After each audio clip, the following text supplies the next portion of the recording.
involved in non-violent direct action. If they do that, then clearly that is a marked difference in the stance that has been taken hitherto. As I said last month, if people are approached by groups asking if they camp in and around the area, and this is unusual, then could you please let the local police know, because they want to track where these protesters may be congregating. That's really it from me, unless anybody has anything that they wish to... What are they protesting? When or what? What? What? So it's called the Lake and Heath Alliance for Peace. That is an umbrella organisation which is pulling together a number of disparate groups, including Just Stop Oil. So the chances are that they are really protesting against the presence of American forces on British soil, and it is likely that they will be protesting about nuclear weapons. Oh. Thank you. Any more questions for the squadron leader? Well, the Americans have been here for 80 odd years. They're a bit late, haven't they? Very protesting. No. Thank you very much, squadron leader. Thank you. Very kind. We'll let you get on quickly to your next one. There's no meeting in I'll make sure I don't turn up next month then. All right. Cheerio. Cheers. Bye-bye. Thank you.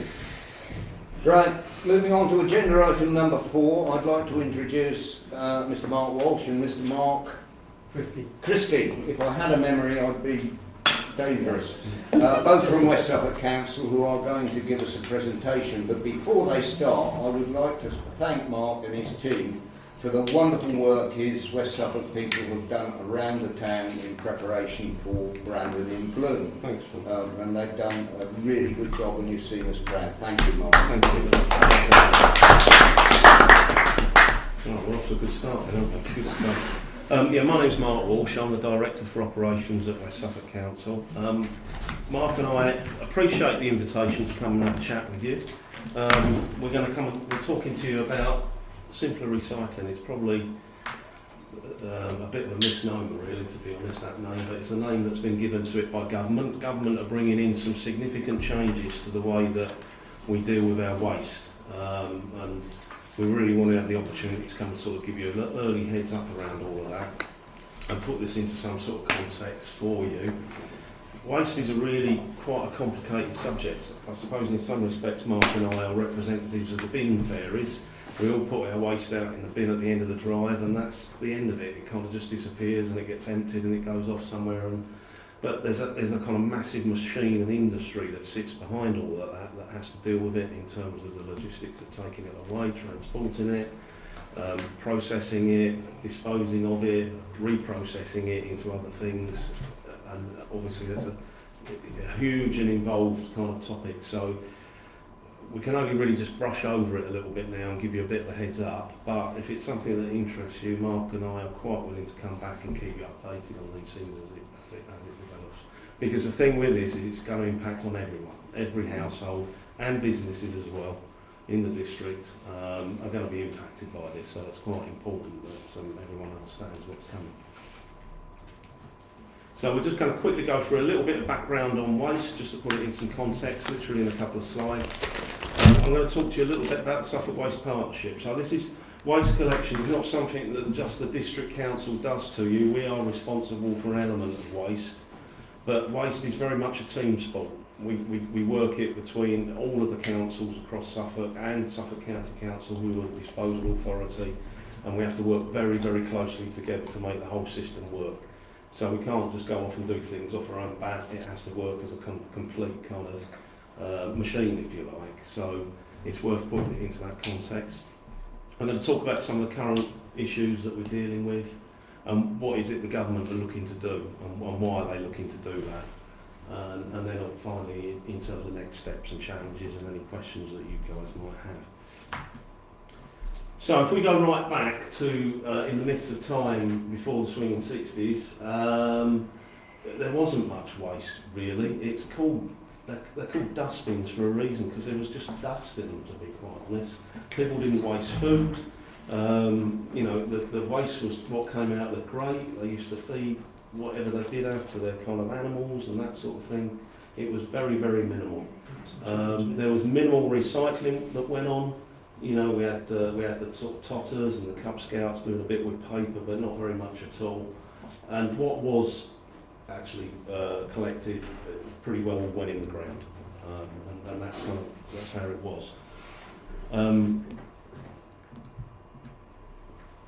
But then things moved on, and one of the biggest changes was the advent of self-service supermarkets, which created an explosion in packaging, and led to what's really now a consumer throwaway economy. We don't repair things anymore, we just simply replace them. And it is unsustainable in terms of its use of resources. I'm not a green freak or anything like that, but you know, as the population on the planet grows, all of this stuff has to come from virgin material, metals have to be dug out of the ground, paper has to come from trees. You know, it's not sustainable to just keep using this stuff and burying it or burning it. You know, we have to recycle it and keep it moving around and being reused. So, you know, there's a big question around how we adapt. Obviously, you can see from the images there, it creates a lot of other issues as well in terms of its environmental impact. You know, we have to deal with fly tipping and litter, which is a kind of massive issue. So, you know, this is nothing new, but it's developed really over the last decades, if you like, as quite a significant issue that we have to deal with. So, talking a bit about the Suffolk Waste Partnership. So, the Suffolk Waste Partnership, really, we always refer to waste as being a team sport. We have to kind of work this together. The arrangements for it are enshrined in legislation, the Environment Protection Act 1990, and that stipulates in two-tier areas, local government areas like ours, the Waste Disposal Authority, Suffolk County Council. So they're responsible for disposing of the waste that we collect. Historically, they were responsible for all the landfill. But now they're responsible for the energy from waste site over at Ipswich. They're responsible for the contracts with the rest of us through for recycling. They're also responsible for the household waste recycling centres as well. And then you've got the districts and boroughs that act as the waste collection authority. So we're the people that interface with the residents and collect the waste from the residents and transport it to wherever the waste disposal authority wants us to take it to. There's been many successful projects that we've worked over the years. I mentioned the energy from waste. You know, Suffolk no longer landfills and hasn't done for quite a few years. We've got an energy from waste plant over near Ipswich at Great Blakenham. I would encourage you, if you haven't been and had a look at it, go and have a look at it. They do some fantastic tours over there, and it really is worth seeing. You know what happens with our residual waste there. We've also, in more recent years, done the West Suffolk Operational Hub a bit closer to home. So we've got a new shared facility on the edge of Bury that is our kind of main depot for our operations, but is also a new household waste site for Bury, and is also the waste transfer station for the whole of West Suffolk, all co-located on one site. So it's all modern and it's efficient and it works efficiently. So the 5 councils must work closely in order to coordinate all of this stuff, and it's important that we try and do that together and consistently. We have an inter-authority agreement that governs that relationship, and there's financial arrangements as well that underpin it. You may have heard of recycling credits, so that's something that the County Council pays us in order to divert waste away from the residual waste stream, the stuff that goes in the black bin. That's the most expensive stuff to deal with. So, you know, as much as we can divert from that, the County Council give us money per tonne that we divert away from that through recycling and things like that to try and kind of minimise those costs to the taxpayer at the end of the day. So some major milestones over the years. In the 1980s, as councils, we started to set up recycling bring sites, so bottle banks and paper banks and those sort of things. So that was our first foray, if you like, into the world of recycling. In the 1990s, we, along with a lot of other councils across the country, moved away from the old tin can bins and moved to wheelie bins, because operationally that was more sustainable and easier for us to be able to deal with. It was a modern way of dealing with it. Did away with a lot of the manual handling issues for our staff, health and safety and all the rest of it. That's a much more sustainable way of operating. But it does have a legacy, and I think Mark will talk about that a little bit when he gets onto his part of it.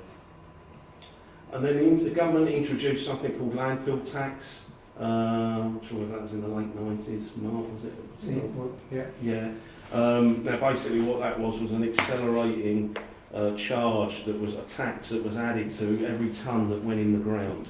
And what that was there to do was to drive change in the industry, to stop stuff going in the ground.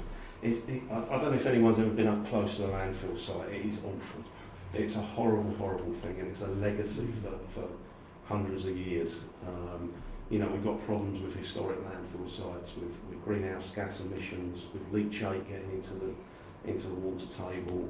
You know, they're not nice things. So obviously there was a massive drive to try and move our waste out of the landfill, and landfill tax was a way of driving that, because it was becoming more and more unaffordable through the tax that put stuff in the ground, and it drove the industry to do better. That really kind of initially got behind our drive to recycle more. That was when we moved to the curbside recycling scheme, where we brought in the blue bins, also brought in garden waste as well just before that, in order to try and start diverting tonnes away from what was going in the ground at that stage. And then in 2014, landfill ended in Suffolk with the opening of the energy from waste facility that's over in Blakely. There's a picture of it there. So they're the kind of major milestones of things that's gone on over the years. So the current situation at the moment is that whilst some steps forward have been made, things have plateaued and actually started to backslide, to be quite honest. So England's performance compared to other countries, UK countries like Wales and Scotland to a degree, but also across Europe, has fallen behind. We're becoming in danger of becoming a dirty man in Europe again if we're not careful, because other countries have moved on much more quickly. Our recycling rates, as I say, have plateaued and have fallen in some cases. And I think it's really, when you talk about recycling, it's really important to consider recycling as not just the stuff that goes in the blue bin, it's also the stuff that's left in the black bin as well. You know, if you've got a lot of stuff in the black bin, then the recycling rate will obviously diminish. So it's important to consider both of those areas. It's not just what goes in the blue bin. Obviously, West Suffolk's performance compared to other councils in the country, you know, we have league tables, and we have dropped down that league table in the last years. I think when we brought our alternate weekly collection in and our blue bin system in, we were the highest performing, St Ed's as it was then, and Forest Heath were two of the highest performing councils in England at that time. That's no longer the case. We've kind of dropped back, and others have moved on. So, you know, there is a real kind of opportunity to try and kind of move forward again. We've seen increased contamination through commingling our waste, which is a bit of a problem. And generally, the industry is looking for much higher quality recyclable material than it once was. In the old days, if I'm quite blunt, a lot of the material that we recycled was shipped offshore, went off to China and places like that. Some of it was of questionable quality in terms of the ability to be able to recycle it. Those days are over now, and part of what the government is looking to do is to develop what's called a circular economy, where we stop offshoring all of this stuff and we keep this stuff moving around and around it, and develop our own reprocessing capabilities in the UK to keep hold of this valuable material.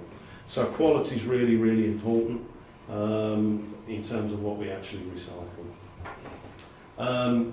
There's obviously been confusion over national recycling messages. Different councils doing it in different ways. We know when we go on holiday somewhere else in the country, they do it differently, they collect different stuff, and obviously then in terms of what can go on packaging to tell people what's recyclable and what isn't, it's a mixed picture and it's confusing for the public. So that again is something that's been recognised that the government want to try and address through these changes. But what's coming here? We can look at this in two ways. It's either going to be considered a pain, or it's actually a really big opportunity. And I prefer to look at it in the latter. This is a big opportunity for us to take a big leap forward in terms of what we do. And largely, what's happening is it's going to be funded by the government.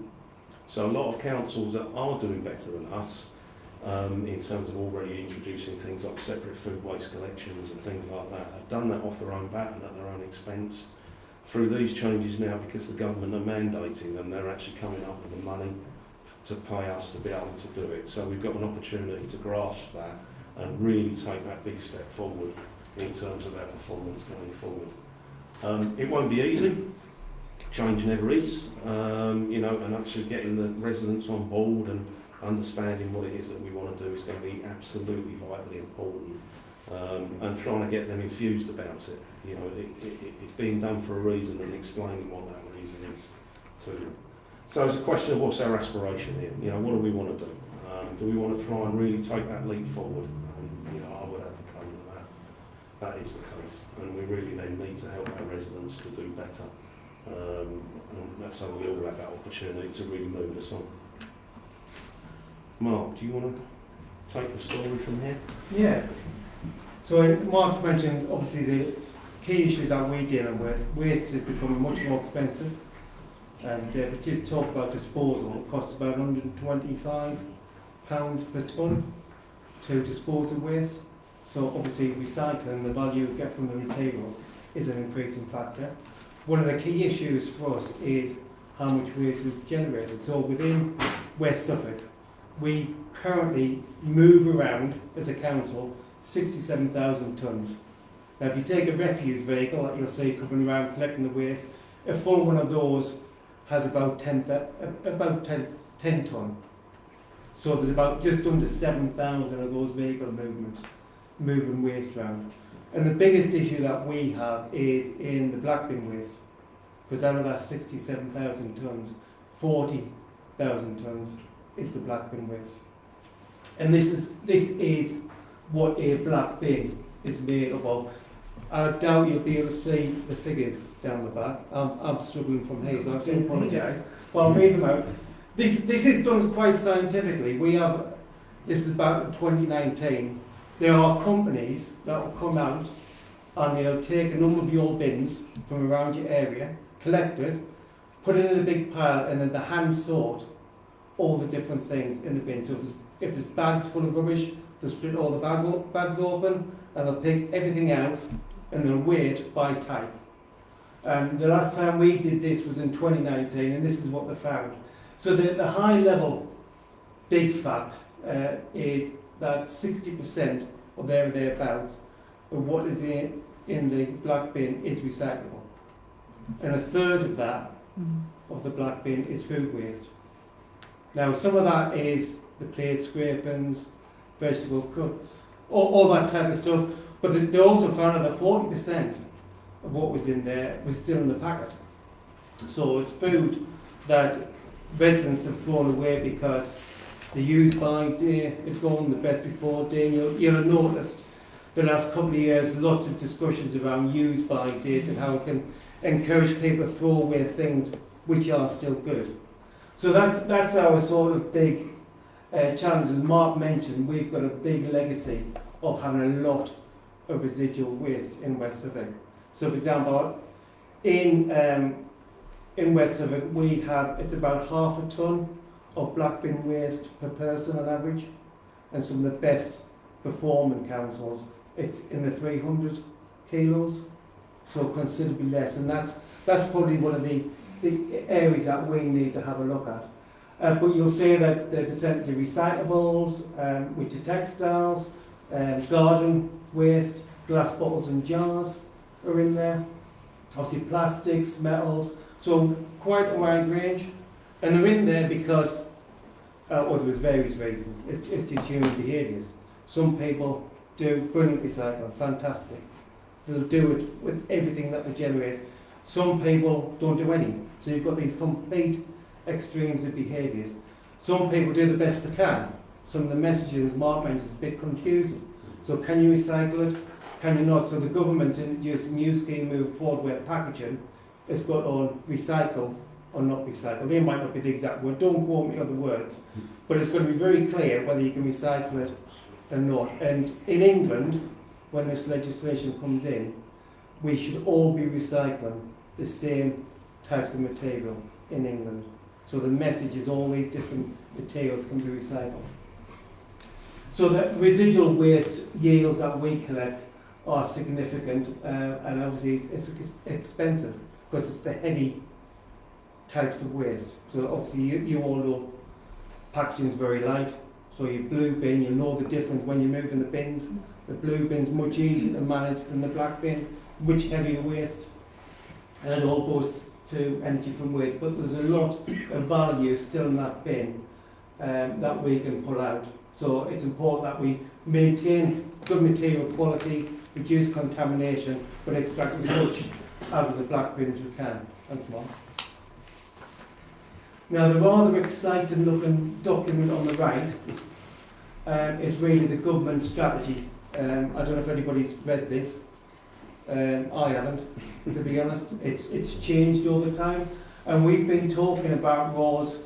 It's probably the worst kept secret since 2018. This is when the government started talking about how can we improve recycling as a country. What do we need to do to give everybody the tools to be able to do it well?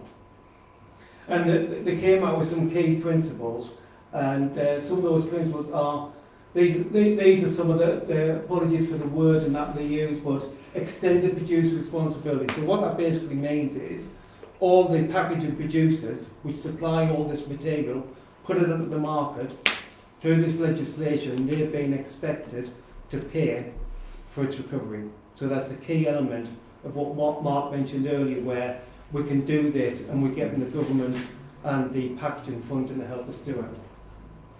This consistency, which we've already mentioned, where the expectation is that everybody will do the same, that's moved quite a bit. They were being very prescriptive in how you did it, but now it's mainly around what you need to collect and put into recycling.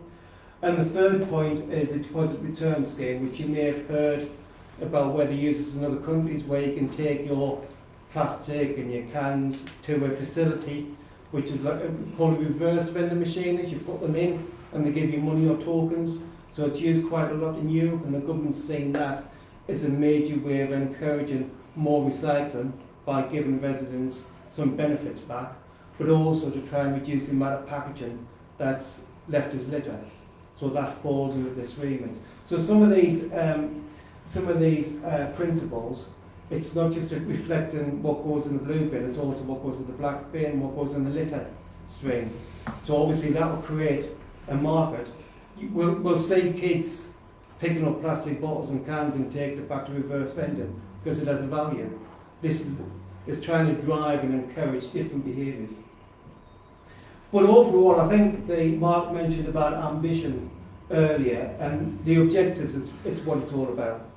And we have to translate this into practice locally. So we've got to try and produce less waste and tackle the black bin, make sure that those who are causing all the problems, so the packaging companies who put the material on, they're going to have to then put money into the scheme to enable us to then recover it, and obviously to hit 65% recycling. And that is already being achieved today. So if you go top of the charts, for recycling at the moment is South Oxfordshire District Council. I can see it. Okay, I'll put my teeth back in, and they do 62% recycling there or thereabouts. So there's expertise out there where they've invested, as Mark said earlier, in these schemes, and obviously that's paying off. And we're currently not. We're currently around 40%. 40%. And that's blue bin scheme, garden waste, and the recycling sites that we still have around the district. And all of this came into laid in law through the Environment Act in 2021. So this is what it means. So this is what the expected change is for everybody within England, and specifically for West Suffolk. So there's going to be a baseline of materials that have to be recycled, and it's from the 1st of April 2026.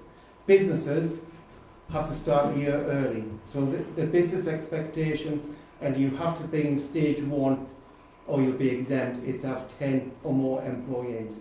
So if you're a business with 10 or more employees, you're expected to do what the households are required to do, but you've got to start at a year earlier than the households. That's just the way the government's decided to bring it in. All packaging, I was sort of close with the word, and recycle or do not recycle from the 1st of April 2026. But the key thing is that what we do now and maintain what we do now in its current format isn't an option. We have to introduce some form of change.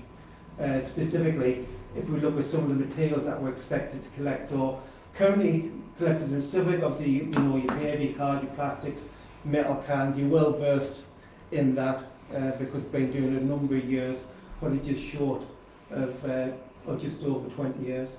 So the new materials are cartons, which are a lot of them like the Tetra Pak, basically the card cartons that you can drink out of, which sounds a bit bizarre, but those types of cartons in glass. Film and flexibles, so carry bags, your bread bags, those types of film waste can be put in, and also a separate collection for food. As I mentioned, food, they've targeted the key areas of what can still go into the black bin, so that's been the real target. And obviously food waste by weight is a third of the black bin. So in terms of food waste is probably one of the easiest. It's a fairly standalone collection service. There's lots of councils around the country who are currently doing it. The government's very clear that we have to do a separate weekly collection of food. So that is clear. Dedicated service. There is going to be new burdens funding, which is new funding for all councils who aren't currently doing it. If you are currently doing it, then there's no funding because the scheme's already in place. We're still waiting, as you probably appreciate, for a lot of the funding detail. So we know what the government's told us in terms of what's going to be covered, what's not going to be covered, but we haven't got the exact detail of what those figures are. We've started work on looking at the collection rounds. How do we collect this? How many vehicles do we need? We think we need about 10 to 12 vehicles and 30 members of staff to collect this waste. And so we started the procurement of vehicles and bins, mainly because the lead time is up to a year. If you think about the supply chain and some of the difficulties within the supply chain at the moment, every council in the country who currently isn't doing this is going to be after to buy the same containers, the same vehicles, and try and employ the same staff. So we're all going to be looking at it to try and get it in time. And Suffolk County Council is taking the lead on how we're going to treat this waste. So where the disposal sites are, and at this stage they're going to start a procurement process to find out levels of interest in terms of recycling this waste. So just a final slide. So buying vehicles, containers, recruiting staff, very tight timescales for doing this because of the lead-in times and just recruitment as well is very difficult at the moment. We still need to wait and find out exactly what government funding is. They provided the funding already to buy the containers and the vehicles for food, but in terms of the cost of operating that service, we're still waiting to find that out. Changing behaviours is probably one of the biggest factors, because obviously buying vehicles, recruiting people, that's fairly straightforward. Convincing residents, this is what we need you to do the right thing, to reduce the amount of black bin waste, to increase recycling, that's a big challenge for all of us, and that's going to be a key part of this project across Suffolk and England moving forward. We still need to make decisions about collecting more of the recycling, so I mentioned the other materials, the non-food materials, so we still have to decide how best to do that moving forward. That hasn't been agreed yet. And also, what can we do to reduce the black bin? The black bin is still seen as the bin of last resort. Whereas we want to change that and be perceived as, well, actually, I can use this one less because I've got all these other containers to put the waste in. And as I mentioned earlier, the outcomes are important. So improving capture rates and the quality, this material is going to be sent away to be used, and the reprocess is only one good stuff, which is expected. Reduce the black bin, and obviously how close can we get to 65% recycling? And the carbon benefits that come from that are as equally important by reducing the amount of waste which has to then go to other forms of disposal. And on that is the final slide. Any questions? If we have time, Chair. Yeah, we do. I'll make time. I'll go to Annette first, if I may, in the public. I think we did mention we'd already answered easy ones. Yeah, we did. If So possible. be careful, Annette. No difficult questions. Good evening. All Good It's evening. very interesting Thank you. what you were saying. My big concern is the brown bin costs £50 a year. Now that has increased everybody now to say, well, I'm not going to pay that, we'll use the black bin. Yeah. Are you going to do away with that cost so that we can keep the brown bin for purely garden waste? Because it makes sense to carry that on, but people are not going to do that with costs. And if you're going to reduce the black bin, are you going to force people into using the brown bin and paying for it? Because that isn't right either. And also, have you taken into consideration that when you're reducing down the amount of waste in the black bins, and I know this sounds terrible, but you've got to consider people with babies who've got nappies. You've also got elderly people with carers who deal with incontinence pads. Now they have to be, obviously, we wrap them properly, we disinfect and that. So you cannot do away with the back bin totally, because there are certain items that we need to use it for. No, thank you. Would you like to respond and then see if any others come If you forward? start, yeah. Yeah, so I'll come to you, Julie.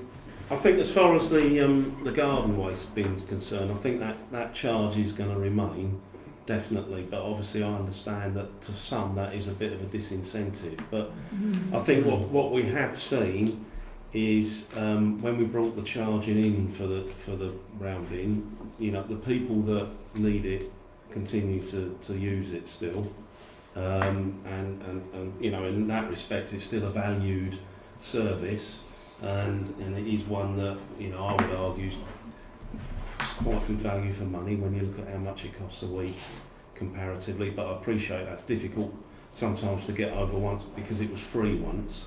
In some other council areas it never was ever free, in inverted commas, if I can put it that way, for everyone. So, you know, we did move from that to a charging system. In terms of the black bin, yeah, I absolutely agree with you. We can't do away with the residual waste bin. You know, there's always going to be some residual waste. Obviously, the majority of the smelly stuff, if I can put it like that, is food waste for most people. But you're quite right. You know, there are nappies and pads and stuff like that some people have to deal with. I think, you know, the important thing with that is about getting people to just try and handle it properly, you know, to bag it off properly before it goes in. You know, we have complaints from people now about maggots in bins and stuff like that. Well, you know, often our response to that is, if you do put stuff in a bag and tie it off, then you can stop that happening. But if you just empty food waste into a bin loose, then you're gonna have problems, sort of thing, you know. So I think we have to work with our residents. We've always understood that, you know, and there's no one size fits all to any of this either. So, you know, we're also very appreciative that different houses, flats, things like that, some people have got limited space for bins and things. So we have to try and find the one size fits most, and then try and work with those where it's more difficult. And we do that to a degree now. So in certain areas where we've got a lot of Victorian terraced houses and things like that, where they can't lug a bin through the house. You know, they'll be on a sort of separate sack collection. You know, we don't have to provide necessarily bins to everyone. It could be a bag if you haven't got room for a bin. So there are potentially some tweaks and options that we can make to try and make it a bit easier for people. I don't know if there's anything you want to add to that, Mark. No, it was a good point about the young children and those care needs, because that is important. We currently have arrangements in place where we have handed out larger bins for those who have find it difficult to cope, and this new approach isn't going to stop that. What we're trying to do is, because we recognise that looking around West Suffolk, we've got 80,000 households, and they're not all going to be the same. So people produce more waste than other people for legitimate reasons, which are the examples you mentioned.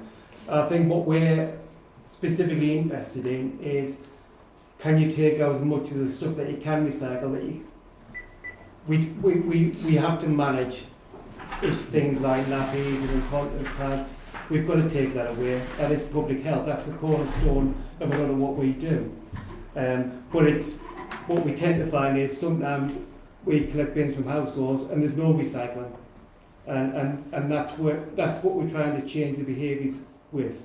So we're not expecting people to find ways of getting rid of waste like there's nothing you can do with them.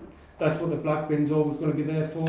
As Mark said, if that waste is wrapped properly, it won't smell, and we're taking out some of the food waste, which is what does attract maggots, flies, etc. Judy. Plastic drink bottles are the bane of modern society. Why does everybody think they have to buy bottled water? The water we get out of the taps isn't poison. Look around the table.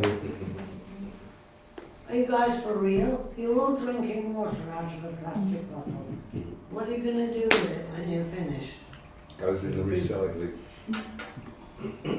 I think that this is one of the issues in terms of waste. What waste is avoidable?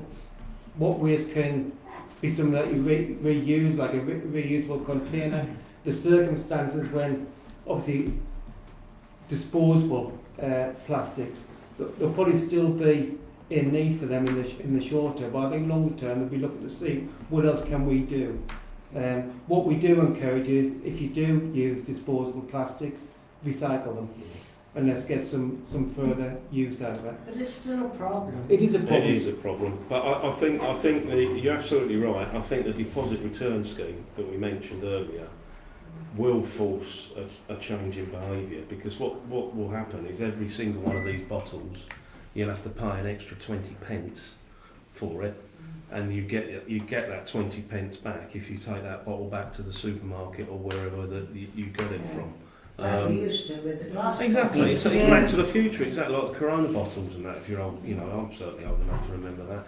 And I think it's Get like, 2 shillings. You have to have invented. but it's like Mark said earlier. There's value in it, and the kids will they'll pick it up for extra money and the rest of it. And that's what's been seen to happen in other countries where they've brought this in. So we have to prescribe some value to these things so that people don't end up just littering it and discarding it in the way that they do now. Thank you. Andy. Sorry. Andy, then Ali, and then Claire. Thank you. Well, Mark, I've done a little bit of research on this. All right, I expected I would. And I will say West Suffolk does a really good job on recycling. And this is something that's obviously being brought in by the government, so it's not a West Suffolk initiative. And you've got to do it. So I understand all of that. But there's so much that's unknown that's come from your presentation. The amount of tonnage of food waste that you expect. How, if you don't know that tonnage, how do you know how many vehicles you're going to need? We've got a similar working population to what Ipswich Borough Council's got. The government, the finance that the government's providing covers 65% of what this total costs to bring this system in place. It's only 65% that's covered, and you said government's got it covered totally. They themselves are only, Ipswich Borough are using 7 vehicles, and the government's finance only covers 7 of those. It doesn't cover the purchase of the caddy, the food caddies either, so that's all additional. Then you've got your on the shop that you're saying you're going to need 10 to 12 vehicles to cover a similar population. So Yeah, that's I almost mean- twice.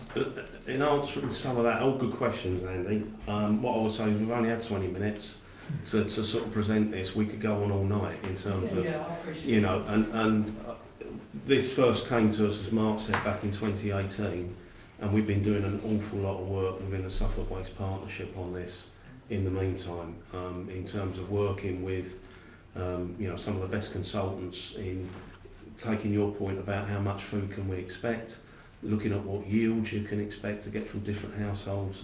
None of what we're doing here or looking to do is new. It's being done elsewhere in the country, looking at what happens in other councils, what's worked well, what hasn't worked well, how have the public reacted to that.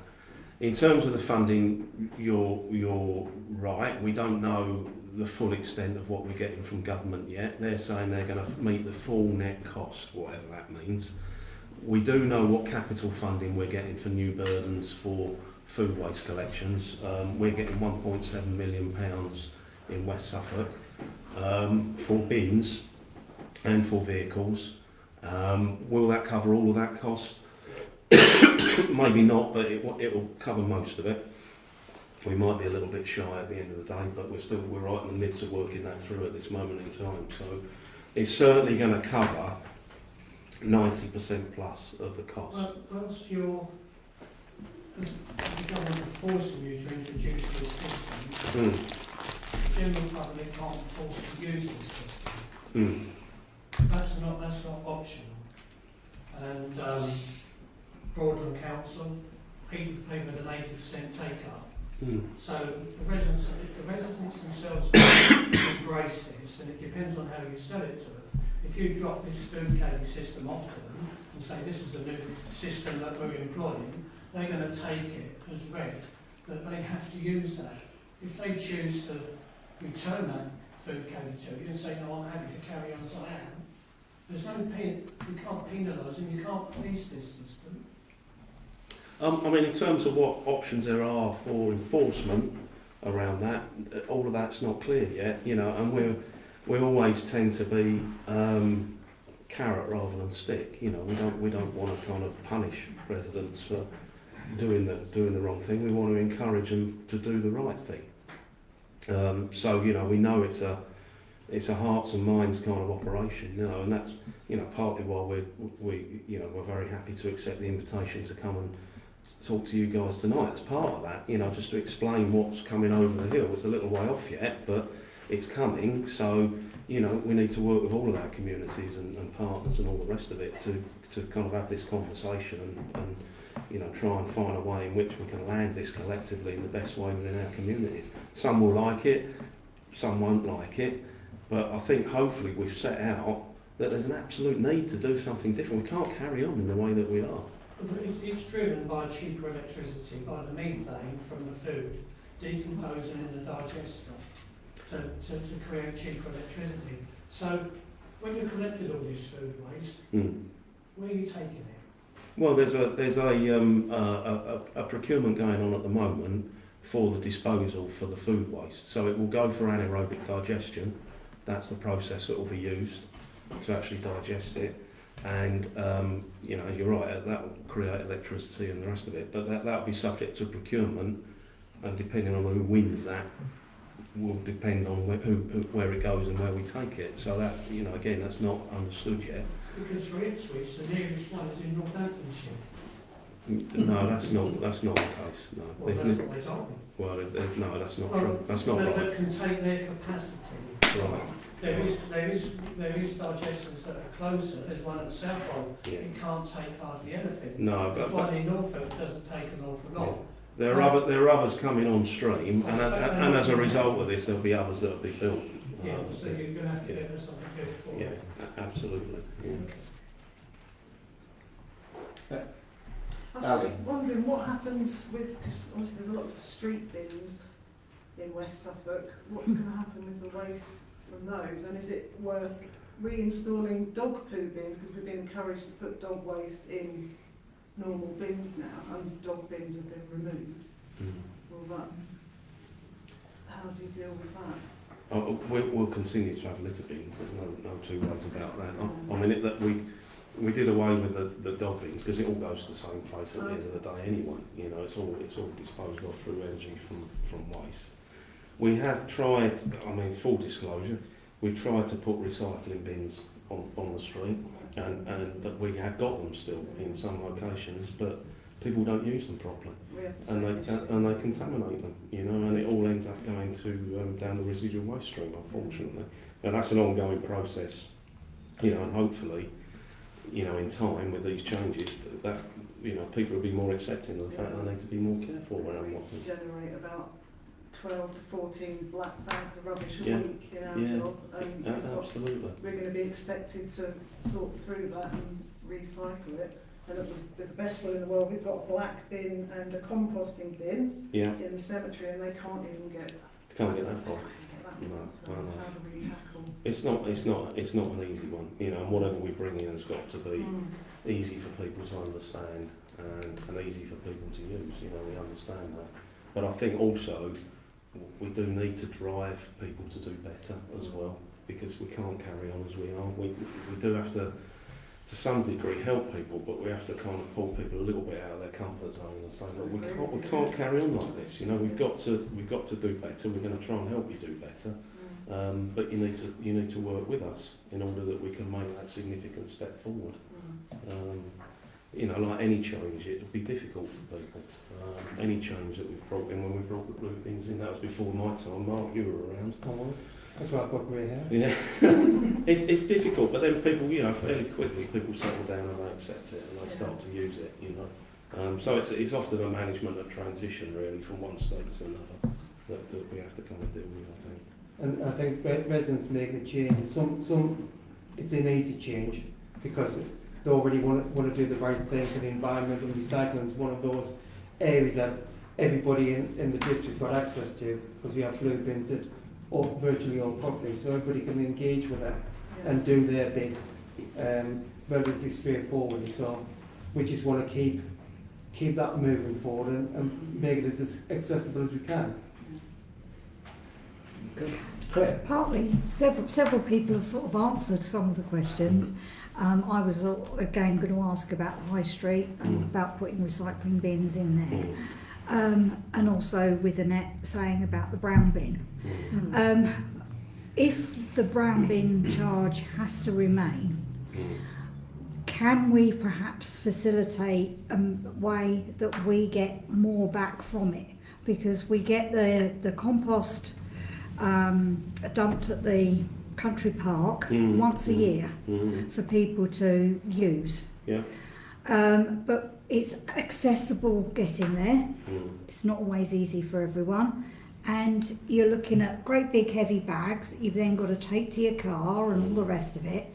If we did that in a more organised way and a couple of times a year, people might feel that they're getting more back from it. Yeah. And ideally have it done April, May time, Growing where time. people are starting thinking about growing things rather than later on in the year. I think that's a really, really good point, and I think, you know, we'd love to be able to work with you and other communities in terms of how we could talk about doing something, you know, locally to kind of encourage more of that, you know. Yeah. Definitely, you know. And I think Another- if we go back a long time, but I know the In Bloom competition, one of the things that we used to be able to demonstrate back in the day was what is being used as a growing media here is being transformed from the garden waste collected from local residents' houses.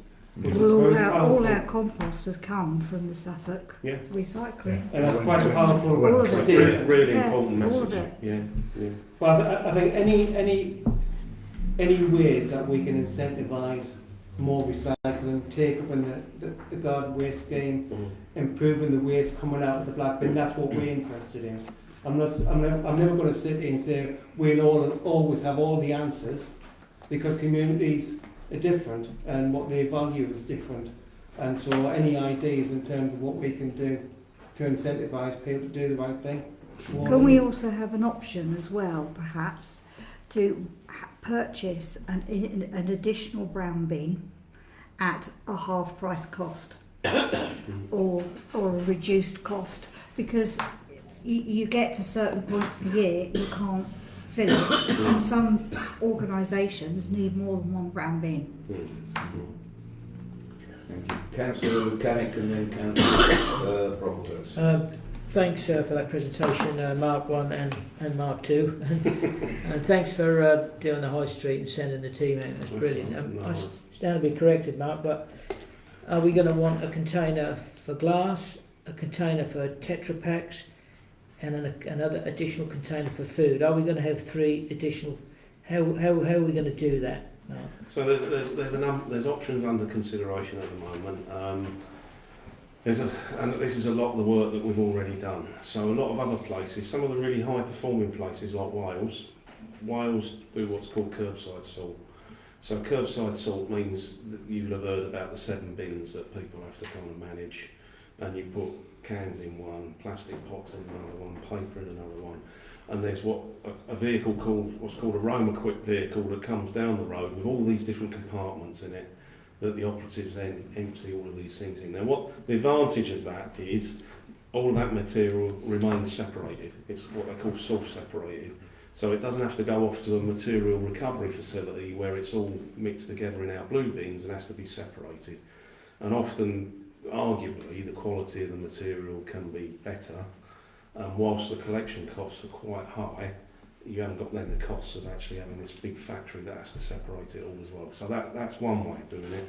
We've decided that's not right for Suffolk. We're going to continue to commingle to a degree, but then we have to balance other factors. So I think what we've been looking at is obviously balancing cost, quality, and what's acceptable to our public. You know, and what do we think is the best fit in all of that?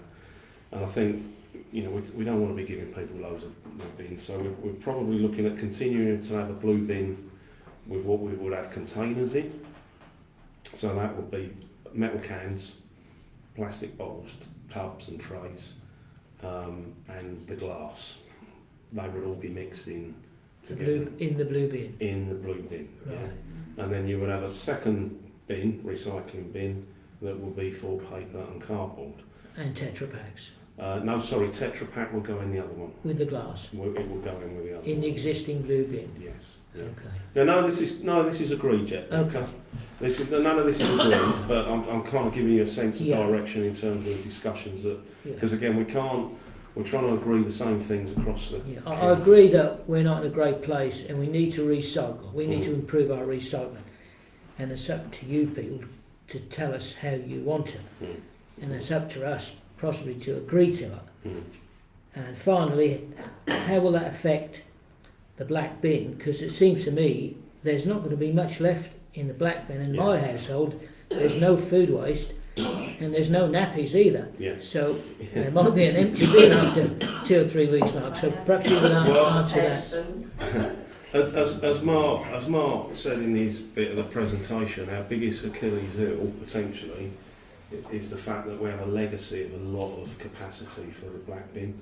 So some of the higher performing councils where they perform better on recycling, it's really because they're not actually doing so much in terms of the residual waste, the black stuff. And that's often because maybe they never had a big black bin. A lot of them did sack collections and things like that. So people had to manage their residual waste more carefully.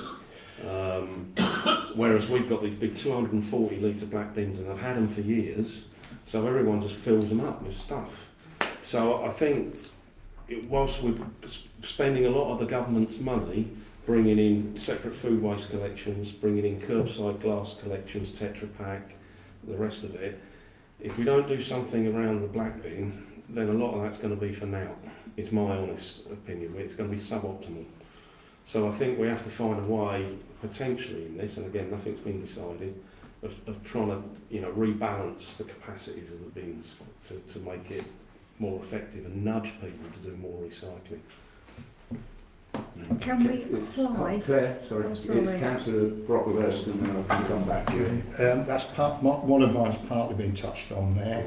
So the black collections, will they continue at a fortnightly, or are you looking at? It could go less frequently than that potentially. So what we're looking at is you're going to have more capacity than you've got now in terms of what we're collecting from you at the curbside. So you're going to have a separate food waste bin every week, and then what we're looking at potentially is you have recycling one week, recycling 2 the next week, black bin residual week 3, and then go back. Because the issue there is that what's going to be left in the black bin, nappies, It's going to stay. everything. I've lived next door to somebody with a baby, and on a fortnightly nappy change, that bin stunk. It's been bad enough. 3 weekly, it's going to be horrendous. There's no one size fits all. You know, we're taking the food waste out. Yes, if you've got nappies and that sort of thing, then it just means that people have got to take a bit more care in kind of wrapping it up and tying it off. But again, no decisions have been made around this. But I think what's clear to us is if we don't do something, if we continue to provide the same amount of capacity in the black bin, people are not going to recycle in the way that they need them. Second point, and I'm going to use sort of similar terminology to one that you used earlier, and I'm going to say food waste juice on the highway. So when these new vehicles collect all this food waste, is it going to be a sealed juice? Is it going to be a sealed container, or are our streets going to be full of juice? No, it'll be juice free. These are special food waste vehicles, so the back is sealed. Well, I would hope the underneath. I've seen it sometimes when they compact and you're squashing it. You were going to get. It's nasty old stuff. But yeah, I mean, we're right in the middle of that in terms of vehicle selections and that sort of thing. Hence juice. Juice, I like that. Sorry, very quickly.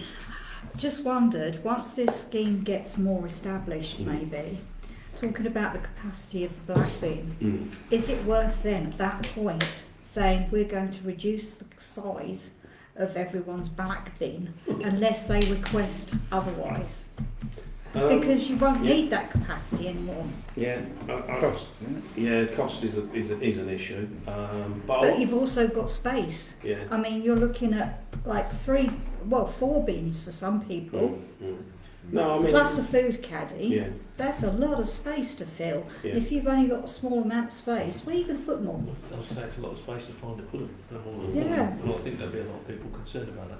I mean, I think it is a fair point, and you know, particularly with people who haven't got gardens, you know, who are living in flats and that sort of thing. You know, what are they going to do? So there isn't a one size fits all. I think we have to find the one size fits most, but then we would adapt that core system for those that would struggle with it. So it is about finding, you know, if you need a smaller bin, we can perhaps provide a smaller bin.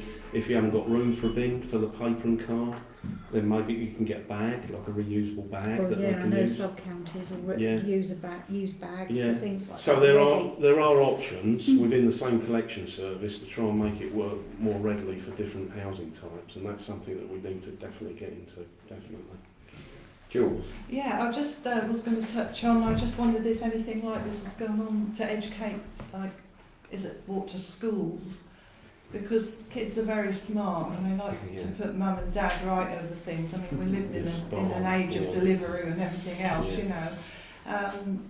There's got to be, they're our future, aren't they? And they're playing a big part. They're probably the ones who have packages more than anybody else, and with their pack up and everything, you know, like that. I just wondered whether, you incorporate schools. You're probably based on your experience with the blue bin. When we did the blue bin and the previous recycling schemes, going around the schools talking to kids, they get really enthused by, because they are probably leading the parents more than the other way around. And conversations I've had with kids on recycling, some of the ideas come out was fantastic. And this is looking at the future. This is about them leaving a legacy and us leaving a situation whereby they can manage it, reduce the waste moving forward. So we are looking at it as some form of education programme as part of a wider comms or communication programme that we'd have to introduce right across Suffolk as part of the Suffolk Waste Partnership. So we will be looking at visits like we're doing tonight, obviously going into the schools, talking to children, see if we can get it built into some of the curriculum. And I know my own personal experience is teachers will invite you in because you talked about resource use and natural raw materials, and that's quite empowering for children to see the connection between what is dug out of the ground in Africa and what they can recycle and reduce that impact moving forward. So education is going to be vital and ongoing, and it's the only way that we can sustainably change people's behaviours by selling them the positives of what we're trying to achieve. Good question. Sorry. No, June. that was my first question that you've already answered, but the second one I'd like to know is, are you going to notify households how this is going to work and where you want them to put in their bins? Definitely. Yeah, definitely. I mean, there'll be a whole programme of education and Right. leafleting and messaging through various different media. Mm-hmm. What we found is that, I mean, we're talking to you, you know, we're talking about this coming in from April 2026. Okay. So, you know, what we found before, it's no good talking to people about something that's going to change a year or so in No, advance, because it's got to be it's got to be closer to just, the time. there's got to be a build-up and just Yes. before the time. Yeah. So, absolutely, you know, Okay. we will definitely be doing that in the run-up Okay, to that. that's fine. Otherwise, it's not going to work. You know, it's in our Well, interest to exactly. do that. Yeah. Councillor Ridgewell and then Councillor Pinnell. Yeah. I notice you say the date, 1st of April, April Fool's Day. You mention government all the time. We've just got a new government today. Is it the same government's instructions as what it was last week's old government to get this in? I think you raise a really good point. I mean, that it is actually enshrined in legislation as it is at the moment. So it's already in place, basically. Right. I mean, they could change it. Right. I'm from the old school. I've been brought up to recycle. We had money. I'm the oldest here, most probably. I'm nearly 80, and I can rattle off. I used to get 2.5 pence for a bundle of newspapers, 2 old pence for a beer bottle, half old penny for a jam jar, 4 old pence for collecting £1 worth of till receipts. I brought in a lot of money. I went to scrapyards. I got 7 and 6 for a car battery, 37.5 pence. It was brought up to me to get money from our old items. And as you rightly said, the dustbin was what it was, the coal dust from our fires. Anything that we had, if there was anything, bit of paper, that went on the fire. Everybody's talking about waste food. I'm sorry, but my household don't have waste food. We're not rich. No way. Your Bury St Edmunds must be rich people if they've got waste food, mustn't they? I mean, I don't even throw away a slice of bread. You know, if there is a week old, that goes on the garage roof for the birds. I can assure you there's food waste in Brandon as well. Now, there's houses in Thetford Road, lovely cottages, they're terraced. Their front garden, it's only a small area, it's full of bins. You're going to give them more bins. You know, and it's awkward, the bins have to go on the pavement. We have a lot more mobility scooters. People can't use the pavement because of wheelie bins. You know, I just can't see it. You just said that we're going to have a lot more room in the black bin. If you looked at all the black bins this morning or last night, the lids are sticking up. And they're full of recyclable material. Most probably. But how are you going to get people?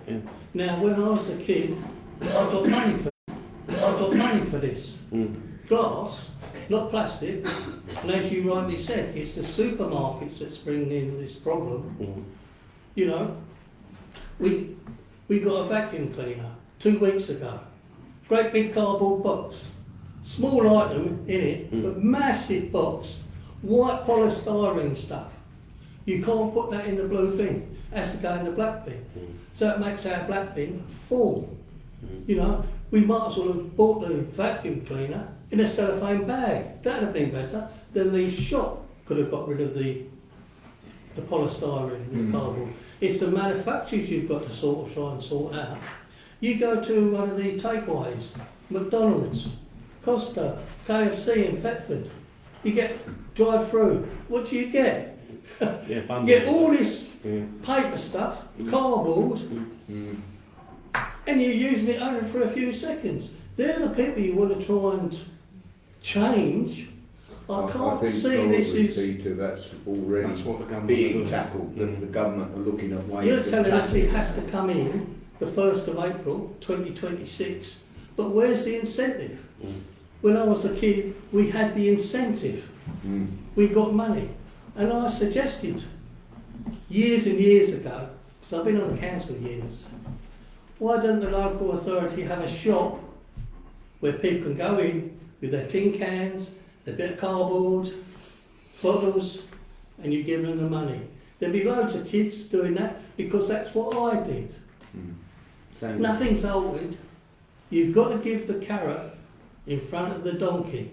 There's no incentive. Is our council tax going to be reduced next year, 26, 27, 28, 29, 30? We all pay a fortune. I pay a fortune. It goes up every year. What do people say when they pay their council tax? What do we get for it? We get our bins emptied. You ask anybody. None of this other stuff. But everybody says we pay our council tax to have our bins. Now you want us to be recycling merchants, don't you? Where's the incentive? Are you going to reduce our council tax next year or the year after? No, you're not. You're going to put it up. Where is the incentive for the general public to recycle? I'm a recycling person. This bottle will be going into a blue bin, but there's no incentive for me to do it. Give me 10 pence, I'll take all these empty bottles and get £2. Thank you, Peter. Thank you. Malcolm Purnell. Okay, just a brief one really in relation to Peter's one.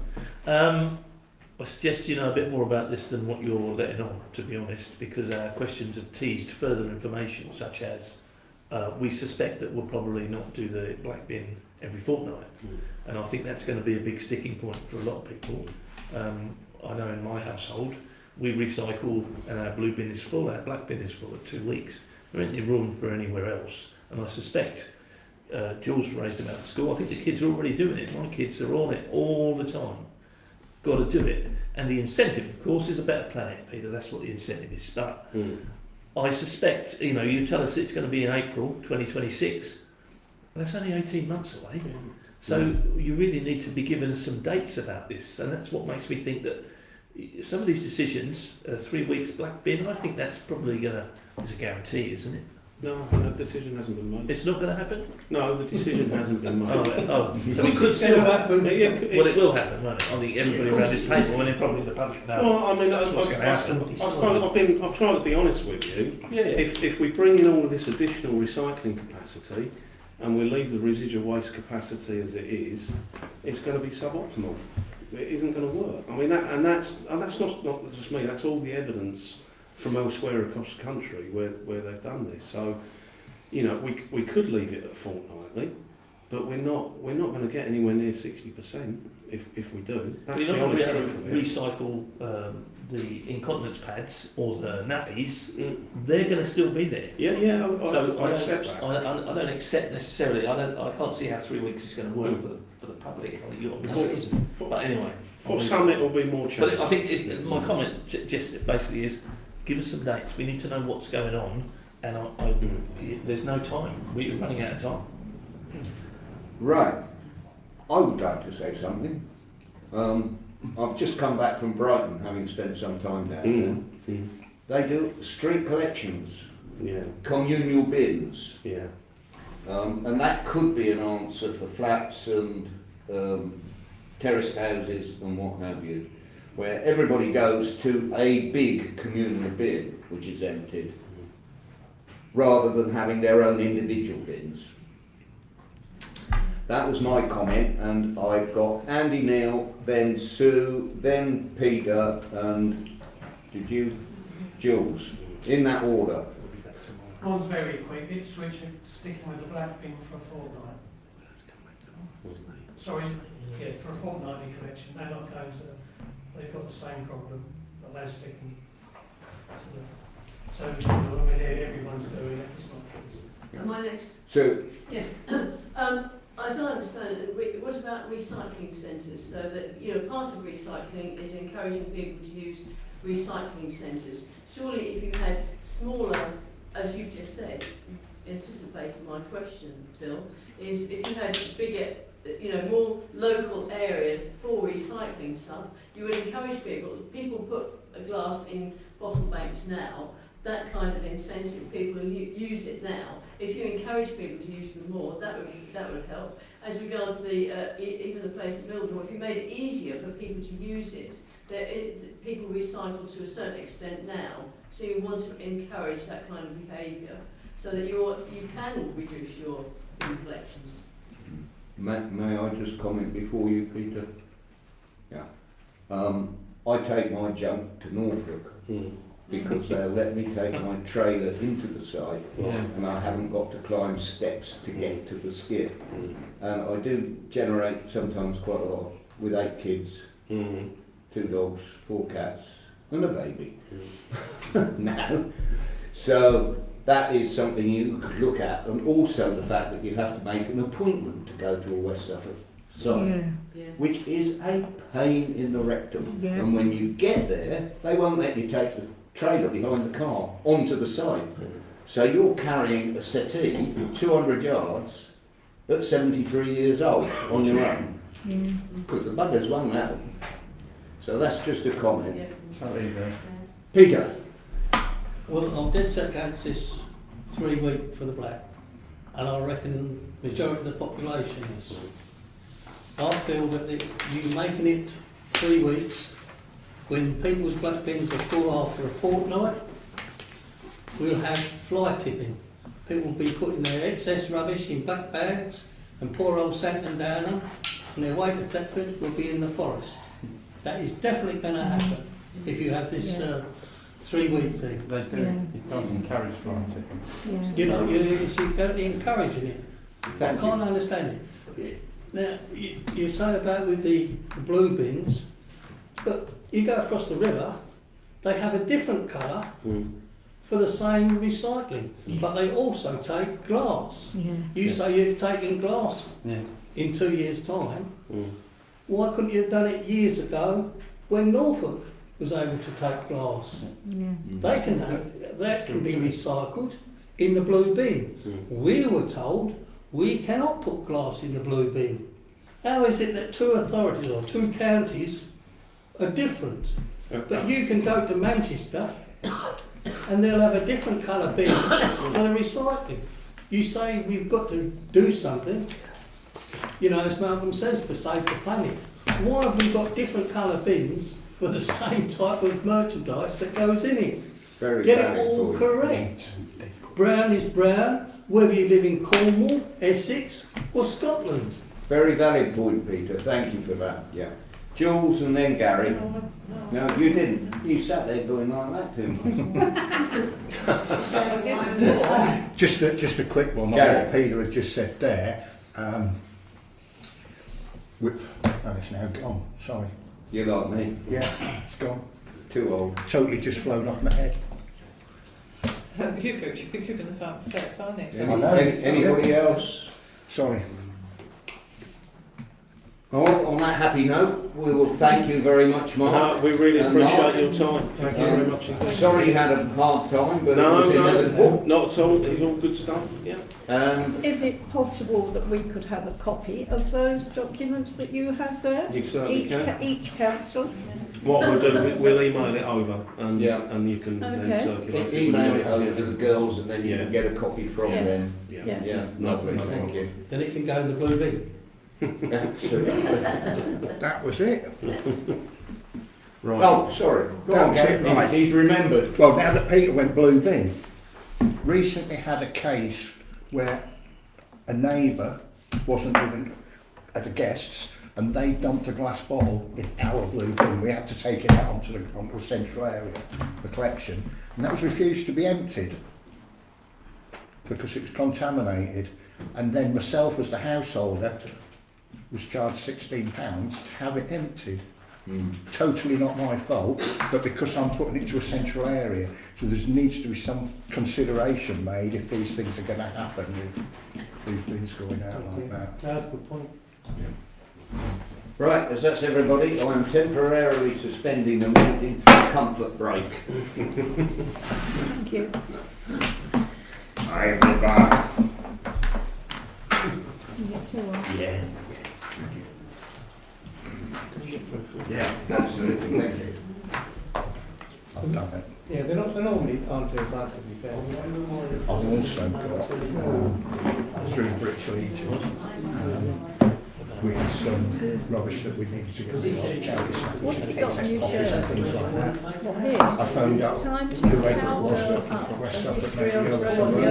I was given a waste That takes me back when I used to do all free of Friday. charge. So I can take the stuff. Sorry? Yeah, I was working there. Litter picking. It's hard for the staff to I used to ride horses across one steep flat. Oh, right. Because my in-laws, I'll tell you, first husband had a where he pub. said he went And that's where it used to be, because we had horses in the sometimes easier stables at the to back. generate a bit of waste. Yeah, I still ride. Yeah, I've got friends who's got a We used horse. to go over every weekend. My mother-in-law was teaching my children, so I got on a horse and had Sacks out now and go through them. So I had that head cable. It was good. Here's the cables in there. Oh, that goes in the electric box. Oh, that goes in so. So you take a pack of Thetford are already doing this split. They've done for ages. Yeah. Diane lived in Thetford, so we went there, and when we moved to here, this is different. and making the appointment, I won't do it. I'll go to Thetford. I just put on that note there. Making the appointment is dead simple. You can normally get it within an hour. Yeah, you If you can, go on but it's a there, pain. it tells you when you You want don't it. have to come upstairs, you just walk. Put the staff help you. You know the brown bin, you can buy extra bags, can't you? Well, I bought some extra bags. My neighbour are Polish, and he filled the bin and the lid was on, and he put what he could put in the bin in a black sack. So I went over and tried to explain, black sack, no, this sack, yes. Wouldn't have it. He said, no. That's the point. Excuse me. Are you going to do all the advertising and leafleting in different languages? We have to engage with everyone. Yeah, because you've got a valuable question about the fact that we do have high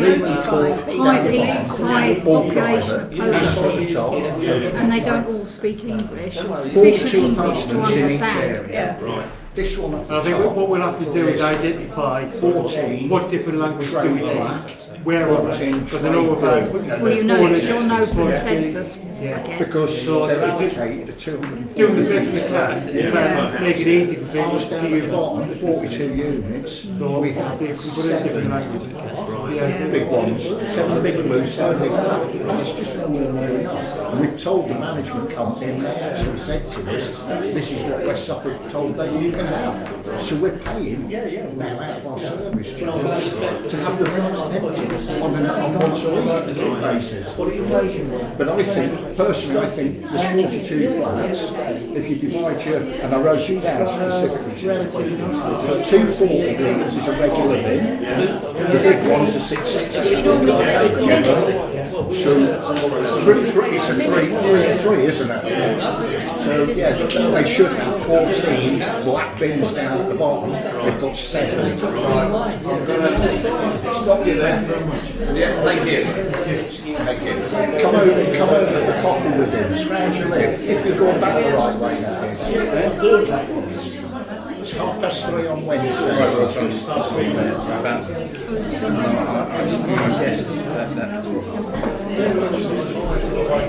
We've got 6 bins.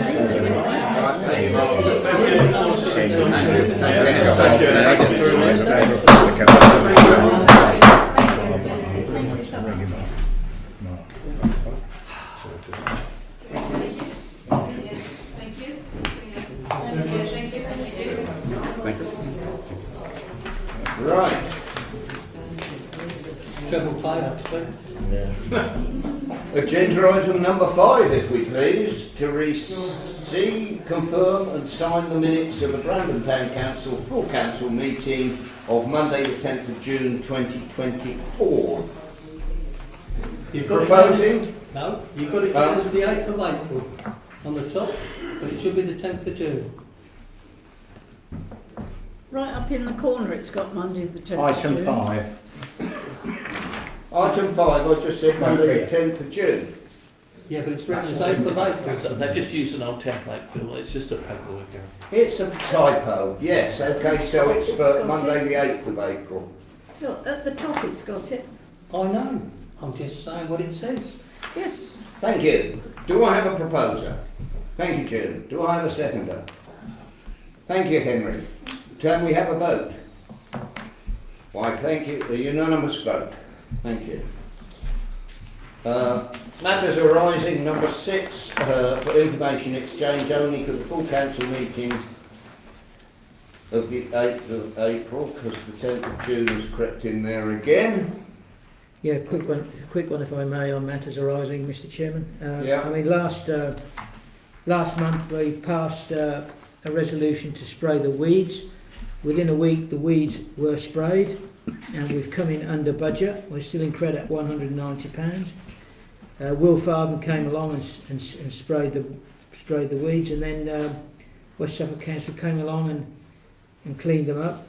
And we also had Valentino who pressure washed the high street last night, and I should imagine we've got the cleanest high street in East Anglia, and that's what we'll do in future. We will deal with the weeds in the high street because we need to our commercial centre, the centre of the commerce in Brannan needs to be so that we take pride in it. Thank you, Mr. Chairman. Thank you. Thank you. Item number 7. Hey, what? Cool. I know we want to all get home before tomorrow. On page 685, paragraph 5, for me, what I said, I omitted to add that. This is in the minutes. We got. In the minutes. Yeah. We've already dealt with that. Matters arising. Had the meeting gone normal, but it wasn't a normal meeting, we would have still had Councillor Penny Everington and Councillor Bob Brabs.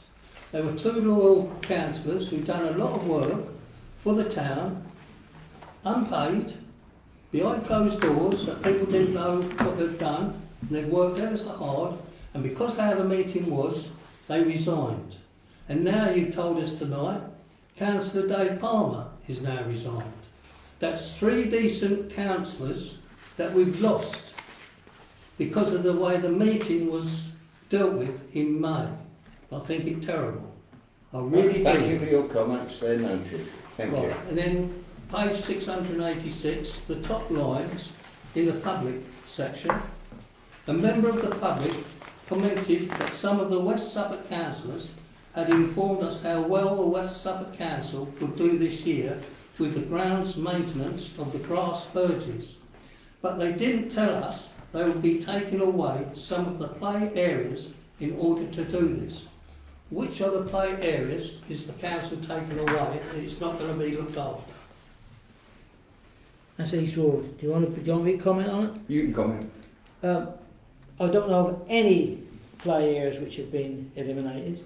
There was an issue about 2 play areas where the grass weren't cut, and that was raised in one of the monthly meetings. That was probably the last one. Yeah. And I flagged it up the next day, and then that week they cut the grass in the 2 play areas at past Downway. Yeah. It's in Teal Tealwalk. Is it Tealwalk? One of those. So there's, I don't know of any play areas which have been eliminated, Pete. No, what they've eliminated is the swings because the wooden posts are rotten, so they've not Health and safety. Health and safety. They've not put the swings back.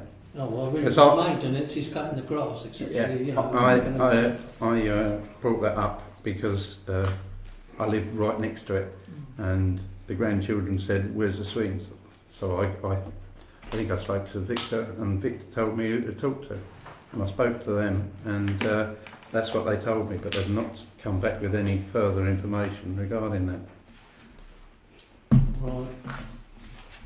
So we're going to keep an eye on this about the grass, or are we going to ask our town keepers to do a little bit extra to look after the play areas? That's to be discussed in the future, Peter. Item number 7. Urgent business. Nobody's come forward within 48 hours. Number 8, to receive a report from the town clerk. It's in the packs, so we will mark that as being received. Number 9, the public forum, a monthly event limited to 3 minutes duration maximum per resident. This will include reports from county, district and town councillors, also any community group references. Before we move into that, I would like to ask Councillor Gorringe and Councillor Pinnell, who have recently been on training, to say what they know now about the right procedure for the public forum. So, Well, it's interesting you raise that, Mr. Chairman, because I'm going to raise a point of order because I've been on training. And the point of order is regarding the confidential items on the agenda. I noticed you put 4 confidential items on the agenda, which I'm not sure they really any of them need to be in there. They contravene section 11. Section B, councillors and staff shall not disclose confidential or sensitive information which for special reasons would not be in the public interest. I suggest item 24 is in the public interest.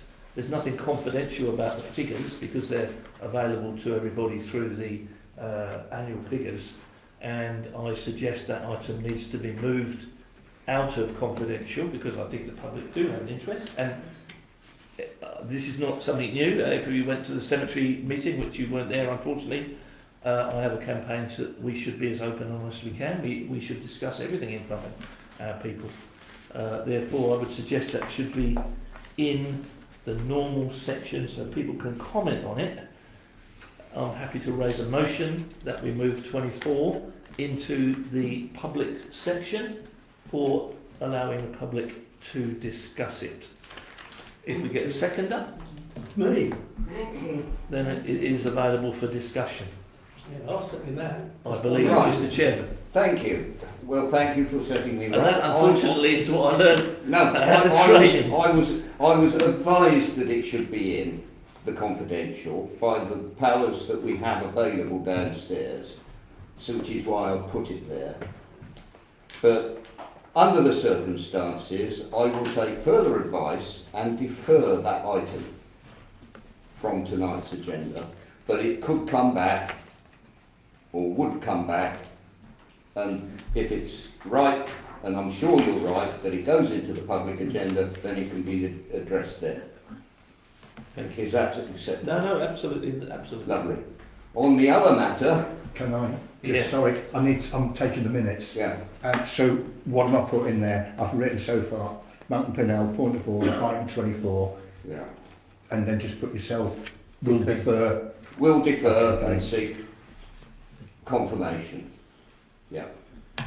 Now, Yeah, and another point that was driven home to us during our training was under the public section, and the training people and the SALT people both said that public can only comment on what is on the agenda. Any other item that you want to bring up, you can bring it up, but it then goes on to the next meeting. It can't be discussed within this meeting. It's an unfortunate rule, Yeah. totally, and I have my own misgivings about it, but the rules is the rules, and one thing they were very firm on you can only discuss items on the agenda. Yeah. So what's the point of having Well, public? So the item is, this is how the explanation was given to me Yeah. and Paul. So the item's put up on the wall, what we're going to talk about. You're more than welcome to raise something with the town clerk, which could be included on on here. So I think that's where it's coming from. And then it's on here, we can talk about it. If it's not on here, we can't talk about it tonight.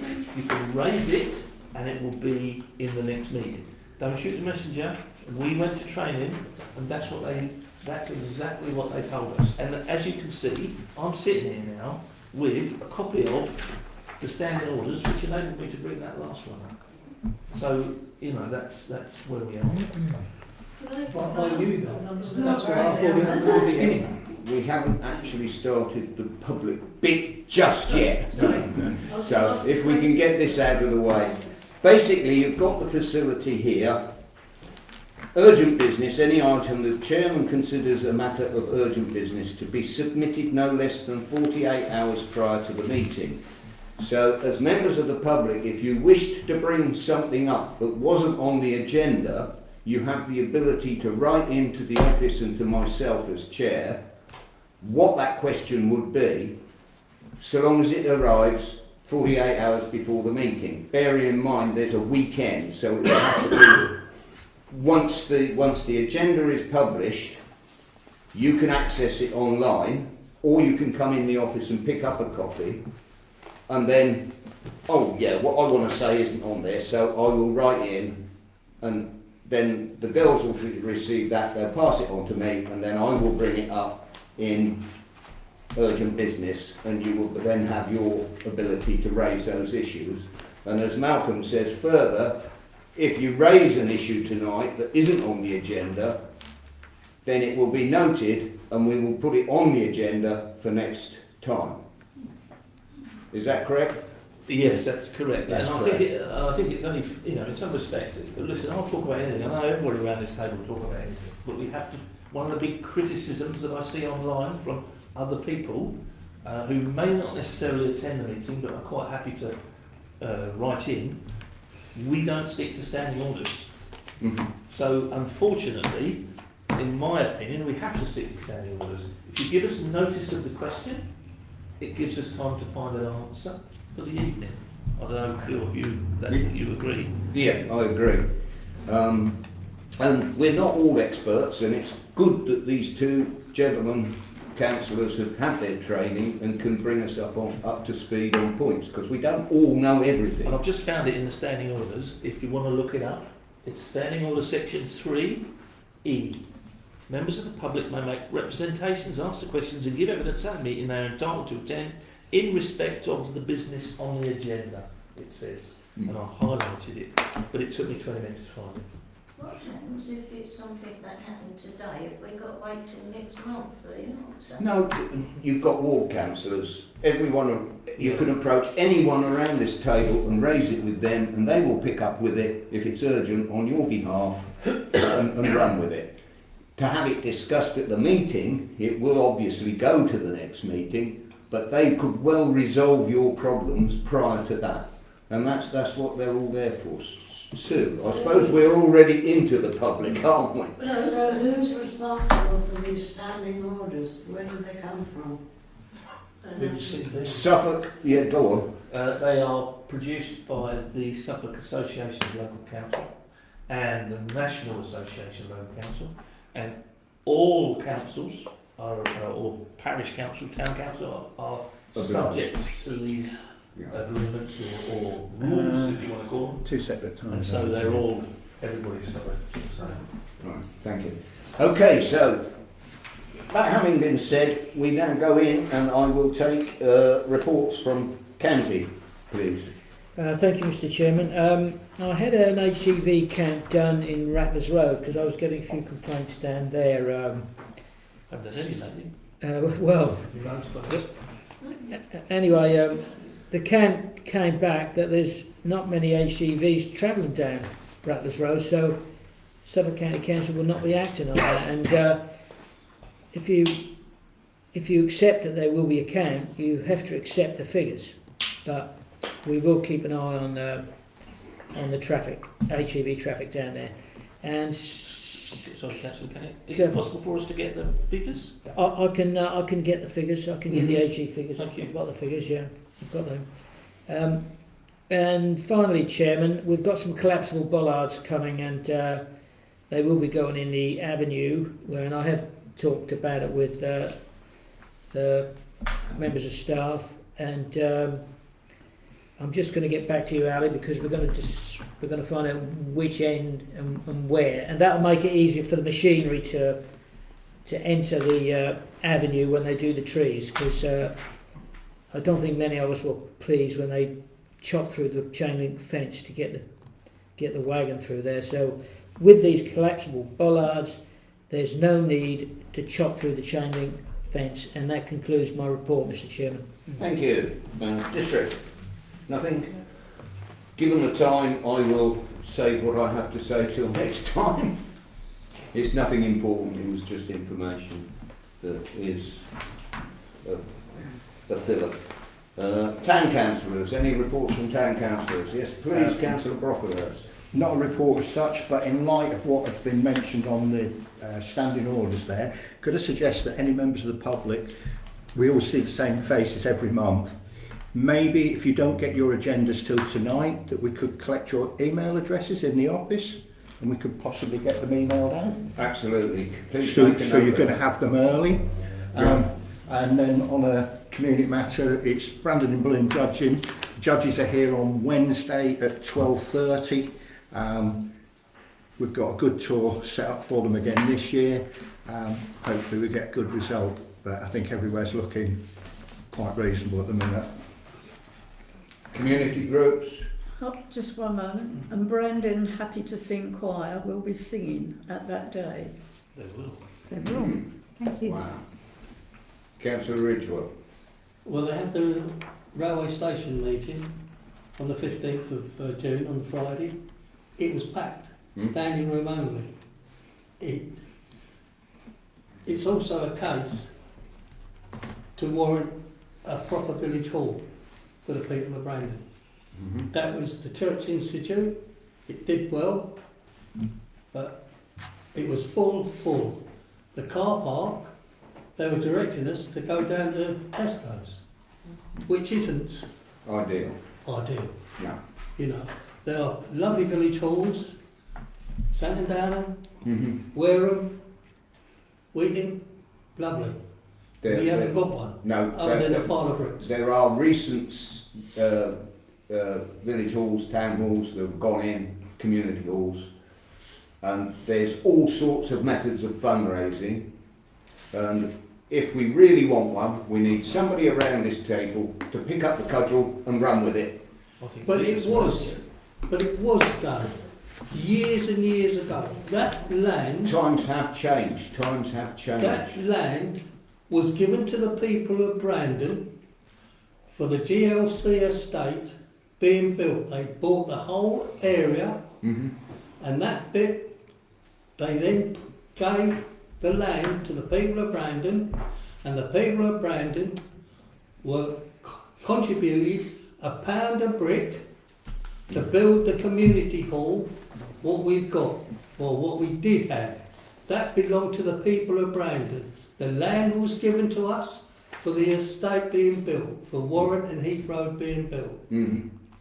And 1 year, or just a few months before the bulldozers went in, Suffolk County Council spent £55,000 on a brand new kitchen. A few months later, the bulldozers went straight in and smashed everything. Is that the one that was up here? Yes. Yeah. Phil, can I ask a question? And if Mr. Brad is obviously knowledgeable about this subject, and times have changed, we all accept that. You clearly know all about this. I've been on the council a number of years. No, I have no doubt about that whatsoever. I think what we need, Peter, is some evidence. Because, you know, we can all say things, and I understand, I believe you entirely, but I think what we need to do is, if you are concerned that there's been some kind of something dodgy going on, We need it in writing. We need that. I'm not saying there's nothing dodgy. Hopefully, when we get new houses, the okay. builders will then contribute, and we'll most probably get a village hall when we get new houses built in Brandon. Okay. Yeah. So, no, I was sorry. I was understanding that you were suggesting that there'd been some kind of inappropriation of the land that was given to us and is now belonging to someone else, and etc. etc. The money from that went to the library at the back of us. Thank you. Okay, that clears it up for me. Can I just say one more thing? It's Yes, actually of for course, Gary. The town magazine, the person who delivers it to me, who does half of Brandon, is going to be giving it up in the next few weeks. Mm-hmm. So I'm telling Gary to make sure that you've got somebody in the pipeline to Lined deliver up. the magazine. Yeah. Thank you. Thank you. I'll bring it round, Mr. It's the only bit of information we get for the people of Brandon for that magazine. If it wasn't for Victor, and a couple of months ago for Malcolm's, very interesting articles. Didn't realise we had 2 Charles Dickens type people there. Very informative. Thank It's you. a pleasure to read it. Thank you very much, Peter. Right. That's everybody, is it? From around the table, it's over to the public. You told me that I wasn't allowed to bring this up, but the Mine Style Walk, We will note. 18. but the next meeting is in August. Well, perhaps someone might come back to you in the meantime. If you leave your name and address, who knows? I don't know that much about it, but I'm sure someone It's the does. 18th of The August. summer is going to be over and we won't have had it. Yeah. Ali. I think it's the 18th of August. I'll put So that up as how come we don't, nobody knows that? Perhaps in light of it was the first time we've said that, you may wish to have, like you said. Oh, yes. Yeah. Yeah. Ali, how did you know that? So, She's going to take because it all. I'm leading it. Because she runs it. She cuts the grass prior So to you it. publicise it. August the I 18th. think it's the 18th. I've not got it on my phone. Thank you. I will let you know, Julie, for sure. So much for the council. So it will be discussed, no doubt, at the September. August meeting. There's no meeting in August. Is there not? There is. Of course there is. Of course there is. Cemetery meeting. Oh, the cemetery meeting, yes, but I mean, there's not this meeting. You know. It's a full council. Right. Anybody else? Annette? Yes, resolution number 17, I'm allowed to discuss this, aren't I? Yes. Brandon Town Council resolves to see the annual cemetery meeting from next year walk around the cemetery. The meeting to be held in council chamber in future as a full council meeting. What are you going to discuss if you don't go walking around there and find out what's going on there? What's the point? Well, without preempting it, I take on your point, but when we come to that, I will explain my reasoning, and then if I get a seconder, we can discuss it around the table. If I don't get a seconder, it'll drop by the wayside. But it's a resolution that I've put on, and you will find out why when I give my little presentation when it comes up on the agenda. So, but I take your point.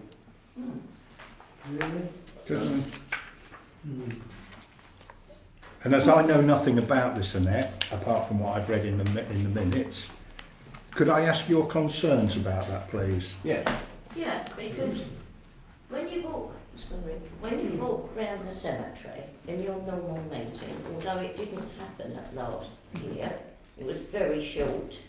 Before, it's always walked all the way round. You've seen what is happening there, whether there needs to be hedges cut or things need to be sorted out. Ali's always there with us. Everybody then knows where you're coming from. If a grave needs sorting out, it's going to fall down or something, you're aware of it. Whereas if you don't do that, and you don't go down there and see what's happening, then how can you discuss it in this chamber? And what are you going to do? What are you going to say? Thank you. Yeah, I'll bear that in mind when I give my presentation. Thank you. Councillor Bennell. Certainly. Can I praise Annette? Because Annette's obviously read the standing orders, because it says when you want to speak, you have to stand up. Thank you. Oh, you're so picky. Yep, Sue. I'd like to ask Councillor Pennell, please. I'd like to raise a question. However, it's not on the agenda, but you have talked about it already in the meeting.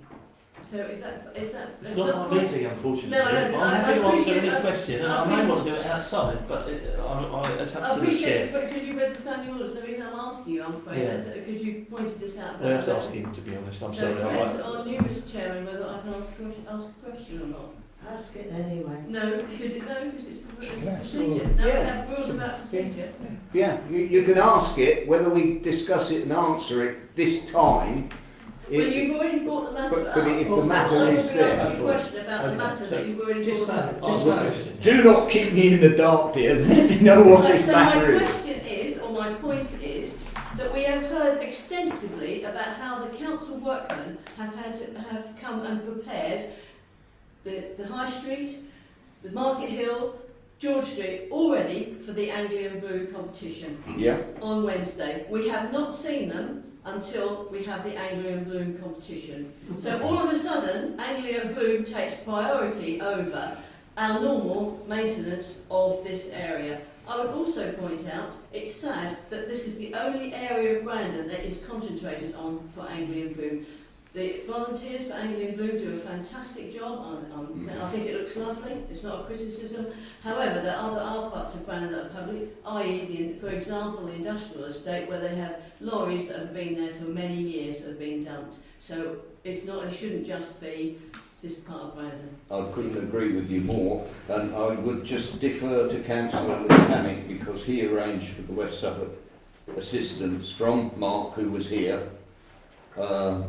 especially for Brandon in Bloom. So I don't know whether Councillor Mechanic would like to make a comment.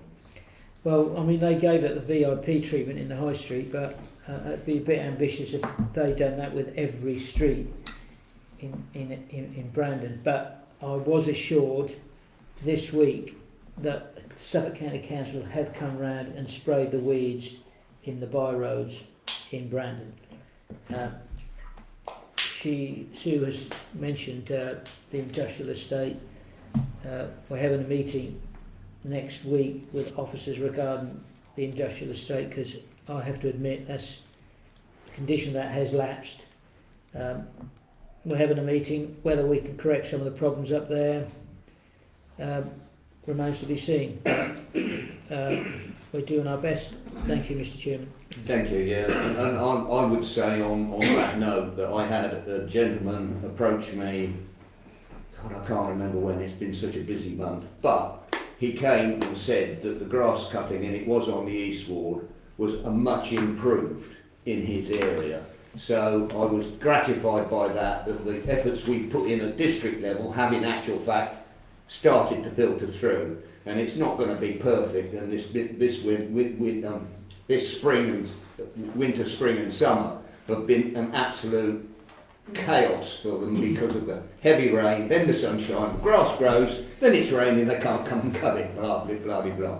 But Gary. Yeah, so with reference to the West Suffolk Council there, I totally agree with you. Everywhere should be treated absolutely the same. It is judging. They aren't coming to judge Brandon. We currently hold the best town in the UK class. There's different classes, small town, large town. We hold the title best town in the UK at the moment, and it's because of efforts like that. It does support the traders, so you know, and it does have a knock-on effect. I've had a number of, whilst we've been down there doing things, people staying in the area on holiday and absolutely praising, you know, there's things that the avenue and all the plants, you know, and it's just a massive effort. All the volunteers, the town keepers, and then obviously what West Suffolk have thrown in there. I would say I represent Brandon and I'll do everything I can for this town. You go into every other town and go on their housing estates and they are all the same. It's disgusting, it's great, it's disgraceful. But we're not alone in having untidy housing areas. You know, and I've taken on board what you've said. I know exactly what we've spoken about it, haven't we? To correct it, I didn't say in housing estates. I said An industrial area, yes. Which is a working public area. Yes. That's the difference. Yes. And the lorries that you spoke about, I know exactly which ones you mean.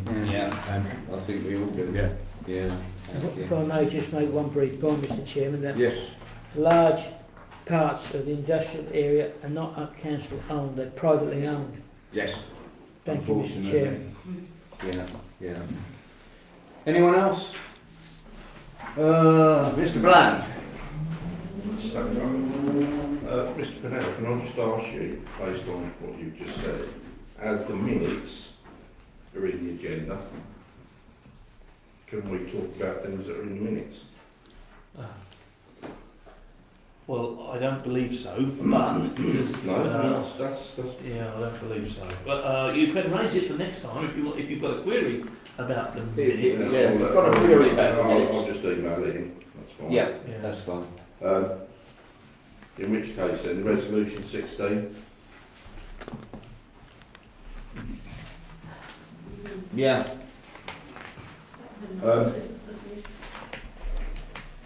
find it hard to believe that has to be a resolution. Surely the public that should be out sitting on these meetings the same as we sit on these meetings. So why that has to be a resolution is beyond me. You know, everybody knows my misgivings with planning. Yeah. And with the standards commission and the complaint that I've put in on two of the councillors, which I've taken rather personally, I've got to say. Whether you call me a liar or I've misled is neither here nor there. And just for everyone's info, that there is actually a second planning contravention notice for another planning infringement on the same application.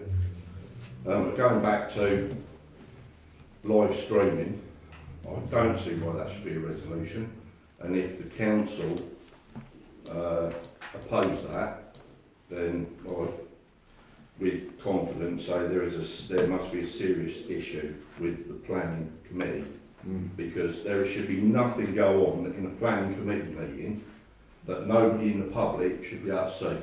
I can't make it. I wanted to be there Friday, but I couldn't be there. I wanted to be there, at the last meeting, but I couldn't get away from work.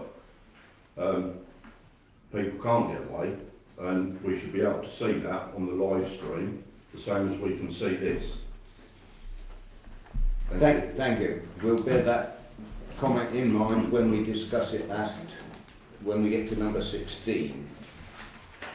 Are we done with the public forum?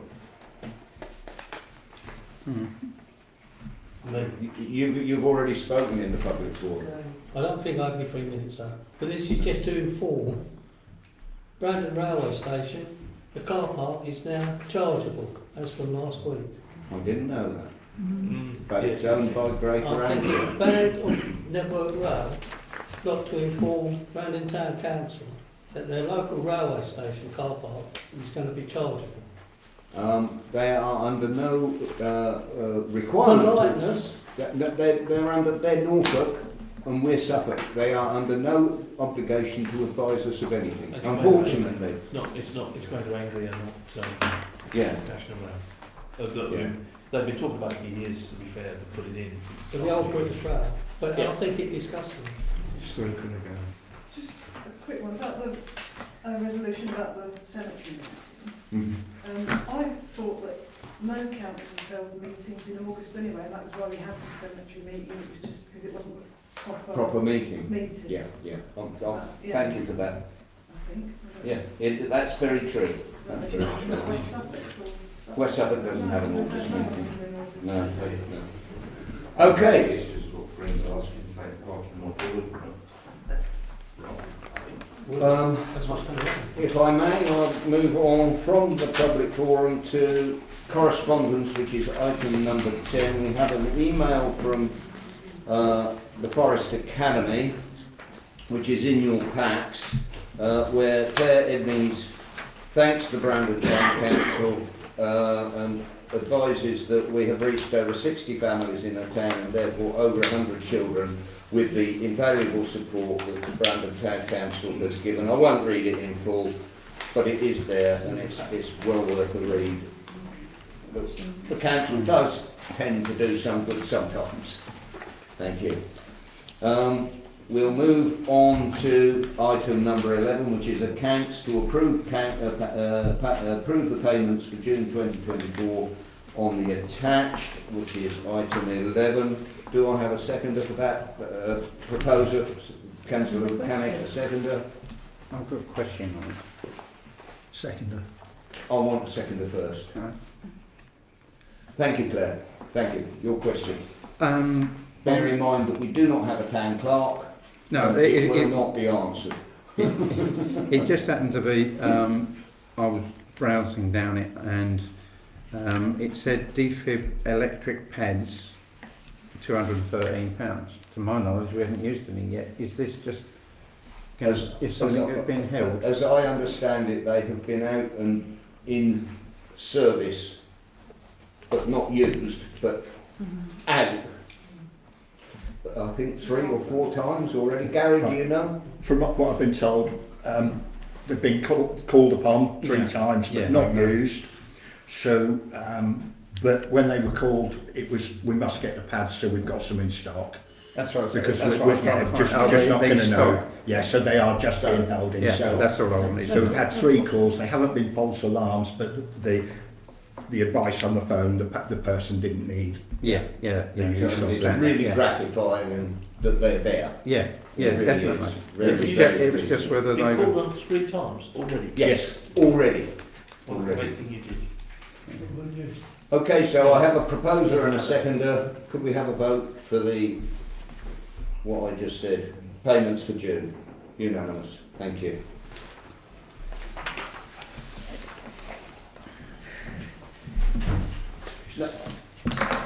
Yeah.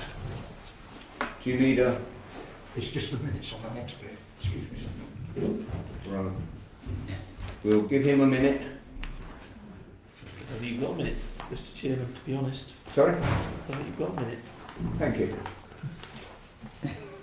Minute. What is it? 9 o'clock. Oh, it's 9, yeah.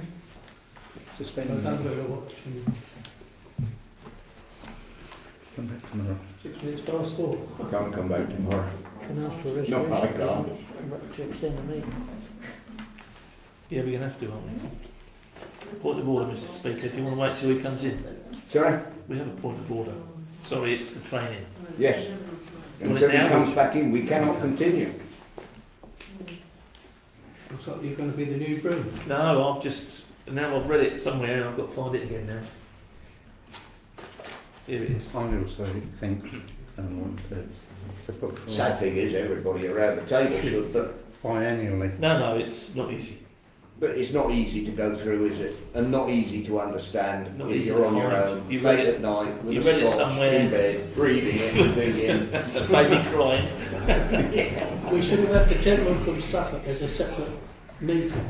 Sorry? The gentleman from Suffolk about the recycling mark, we should have had a separate meeting. Well, that's another issue. It, So it just to was be- chosen for today. Thank you, sir. Just to Now- be on track, okay, a point of order. We have the standing items which says in section 3W, a meeting shall not exceed a period of 2 hours, unless we make a motion to extend the meeting. I know. But there's a lot on here. So we make a motion to extend the meeting then, and then we've covered, aren't we? So do you want me to put the motion or do you want to? You can put the motion. Okay, I put a motion that we extend the meeting to completion tonight due to the people talking earlier. I'll Second? I'll second. Vote. Except, I will say, if we haven't finished by about 15 or 20 past 7, Gary will be taking over the chair because I am going home. No. It's been one of those days. You didn't do it, Karen, for who to... No, we didn't. I think someone didn't put their hand up. Who seconded that? Victor. Victor seconded it, and the vote was unanimous. No, it wasn't. Wasn't? How can it be unanimous? Pete never put his hand up. He never put his hand up. Well, I You thought we vote did. to extend it Okay. to about 11 o'clock Go on. tonight. All vote again on it then. I vote to continue. Those against? Me. Right. Ain't you lot Any voted to abstentions? No. Got that, Gary? Yeah. Thank you. Thank you. We have item number 13. Sorry. Item number 13. Grant. 12. We did that. 12. We did that. We did No, that. we didn't. 12. You didn't. No, we didn't do And we 12. voted. Receive You income and didn't count. expenditure. You didn't do receiving income. No, no. No, It was we accounts. receive and it's noted. We do not vote on that. So we've received it. So 12. Yeah. am I able to go on 13? Thank Yes. you. Thank you. Go for it. Get it out quick. Right, discussion to consider S137 grant from SARS. I am going to defer that because the gentleman from SARS isn't here to explain. It's asking for money from our 137 grant, which will cover the whole of Suffolk, not just the Brandon area. So it's not even just the West Suffolk area. So I think it's something that needs to be deferred. Allow the gentleman to come. I think he's ill, and the guy he got, or he had family problems, and the guy he got to come in his place is ill.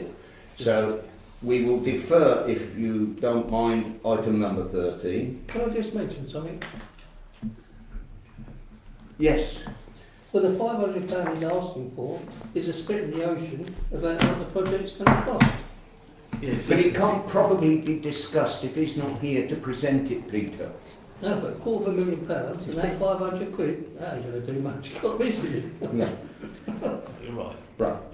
You're right. And noted. It's been deferred. Full stop. It's been deferred. 14. To note the minutes of the new cemetery committee meeting. They're in your packs, so we note them. 15. To note the minutes of the planning committee meeting. They're in your packs, so we note them. I just want to make one point. Good.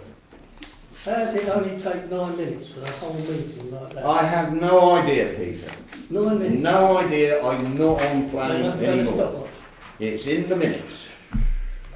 Right. Number 16, resolution from Jules Savage.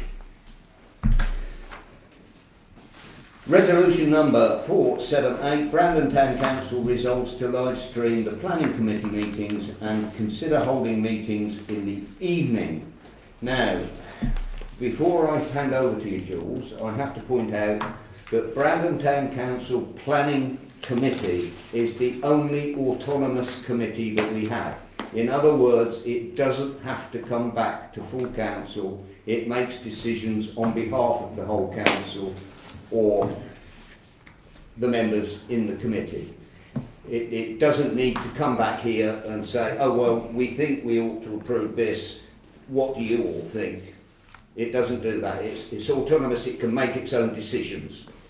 So all I'm going to say is that this resolution should really go to the chair of the planning committee for them to discuss, and then they would bring it to full council if they thought so, but they can make their own decision on it. But if you would like to seek a seconder and go tonight, I'll be happy to let that go as it is on the agenda. Yeah, I mean, I only brought it forward because obviously for the people who were here at the last meeting, it was on the back of, I think, what you said, Peter? You need a second. About it being live streamed. Yeah, she can present, but we need a seconder before you present. Second. Either one you like. Okay, go. Okay, yeah, so that was on the back of that, and you know, a lot has been brought out in this meeting tonight about more transparency, which I think is a really positive thing. Mm-hmm. the second thing about it being in the evenings, I think, is a no-go, because again, that's putting too much pressure on Jackie, who would be the one to live stream. So we'll just put that to the side. But I really do think that it should be more transparent, and I think the public would benefit from what the content is and to be able to watch it. And so that's what I've brought to the table. Right. So, if I understand you correctly,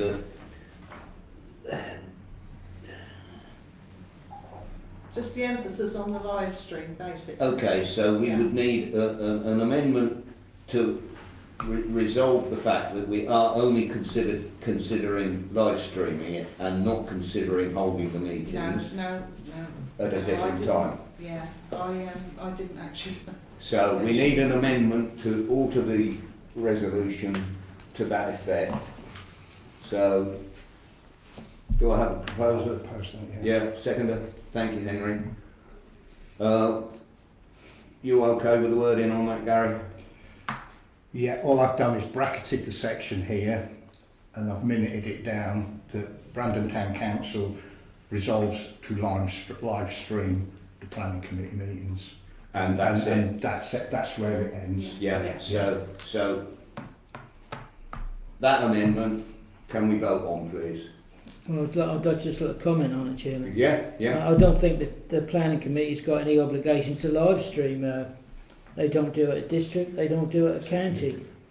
If a member of the public has got an issue with a planning application, he can't get it, he can get in touch with the ward member, he can get in touch with the clerk, he can get in touch with Tom, Dick and Harry, and they'll make a representation at the planning committee.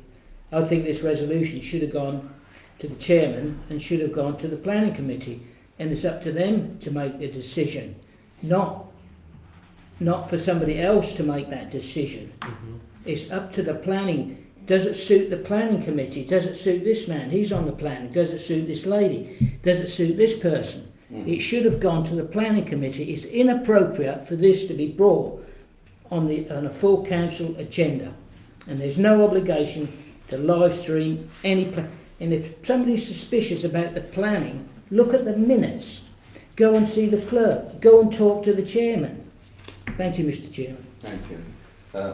As district, I am deputy chair of planning at West Suffolk, and the meetings are live streamed. Committee, yeah, they are. So I will just correct on that one.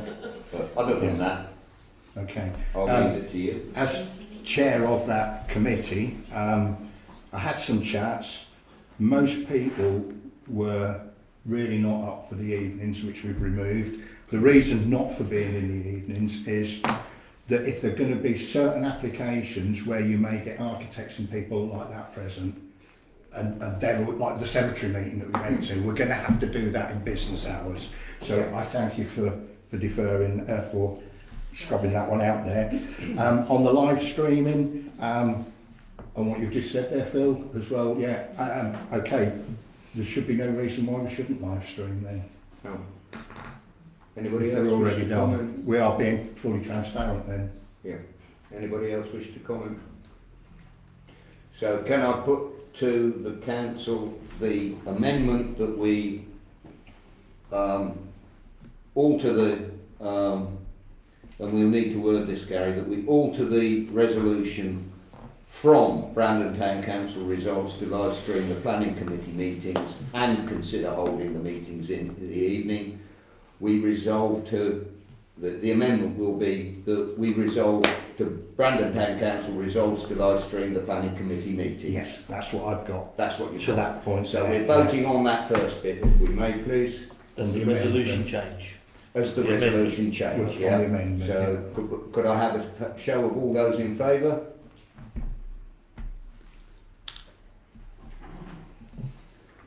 Those against? Those abstaining? Just one against. Is One that- against. Lovely, thank you. So that's the amendment. Now we've got to vote on the thing. Yes. Now we vote on the substantive. Thank you. All those in favour of live streaming the planning committee meetings? In favour? Against? Abstentions? Thank you. Paul's abstained. Sorry? Paul abstained. Yeah. So did Malcolm. So did Malcolm, because I'm not on the committee. It would be wrong for me to make that decision. So we've got Malcolm and Paul abstained, Victor against, the rest in favour on the substantive, and on the first one, Paul with just Victor. Yeah. Yeah. Okay. That's it. And that's Okay. reading through that. Thank you. We now move on to agenda item resolution 17, which is a resolution from my good self, which is 479.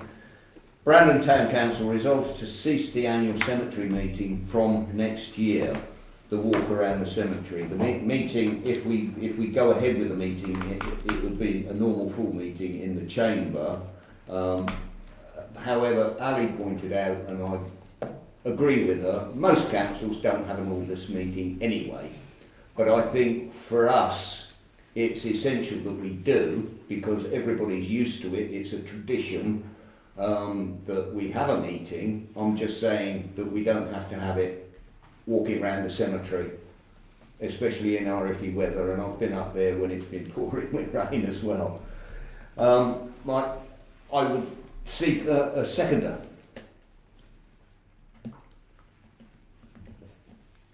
Not a soul. Good. So we can scotch that and move on. What's the term for that?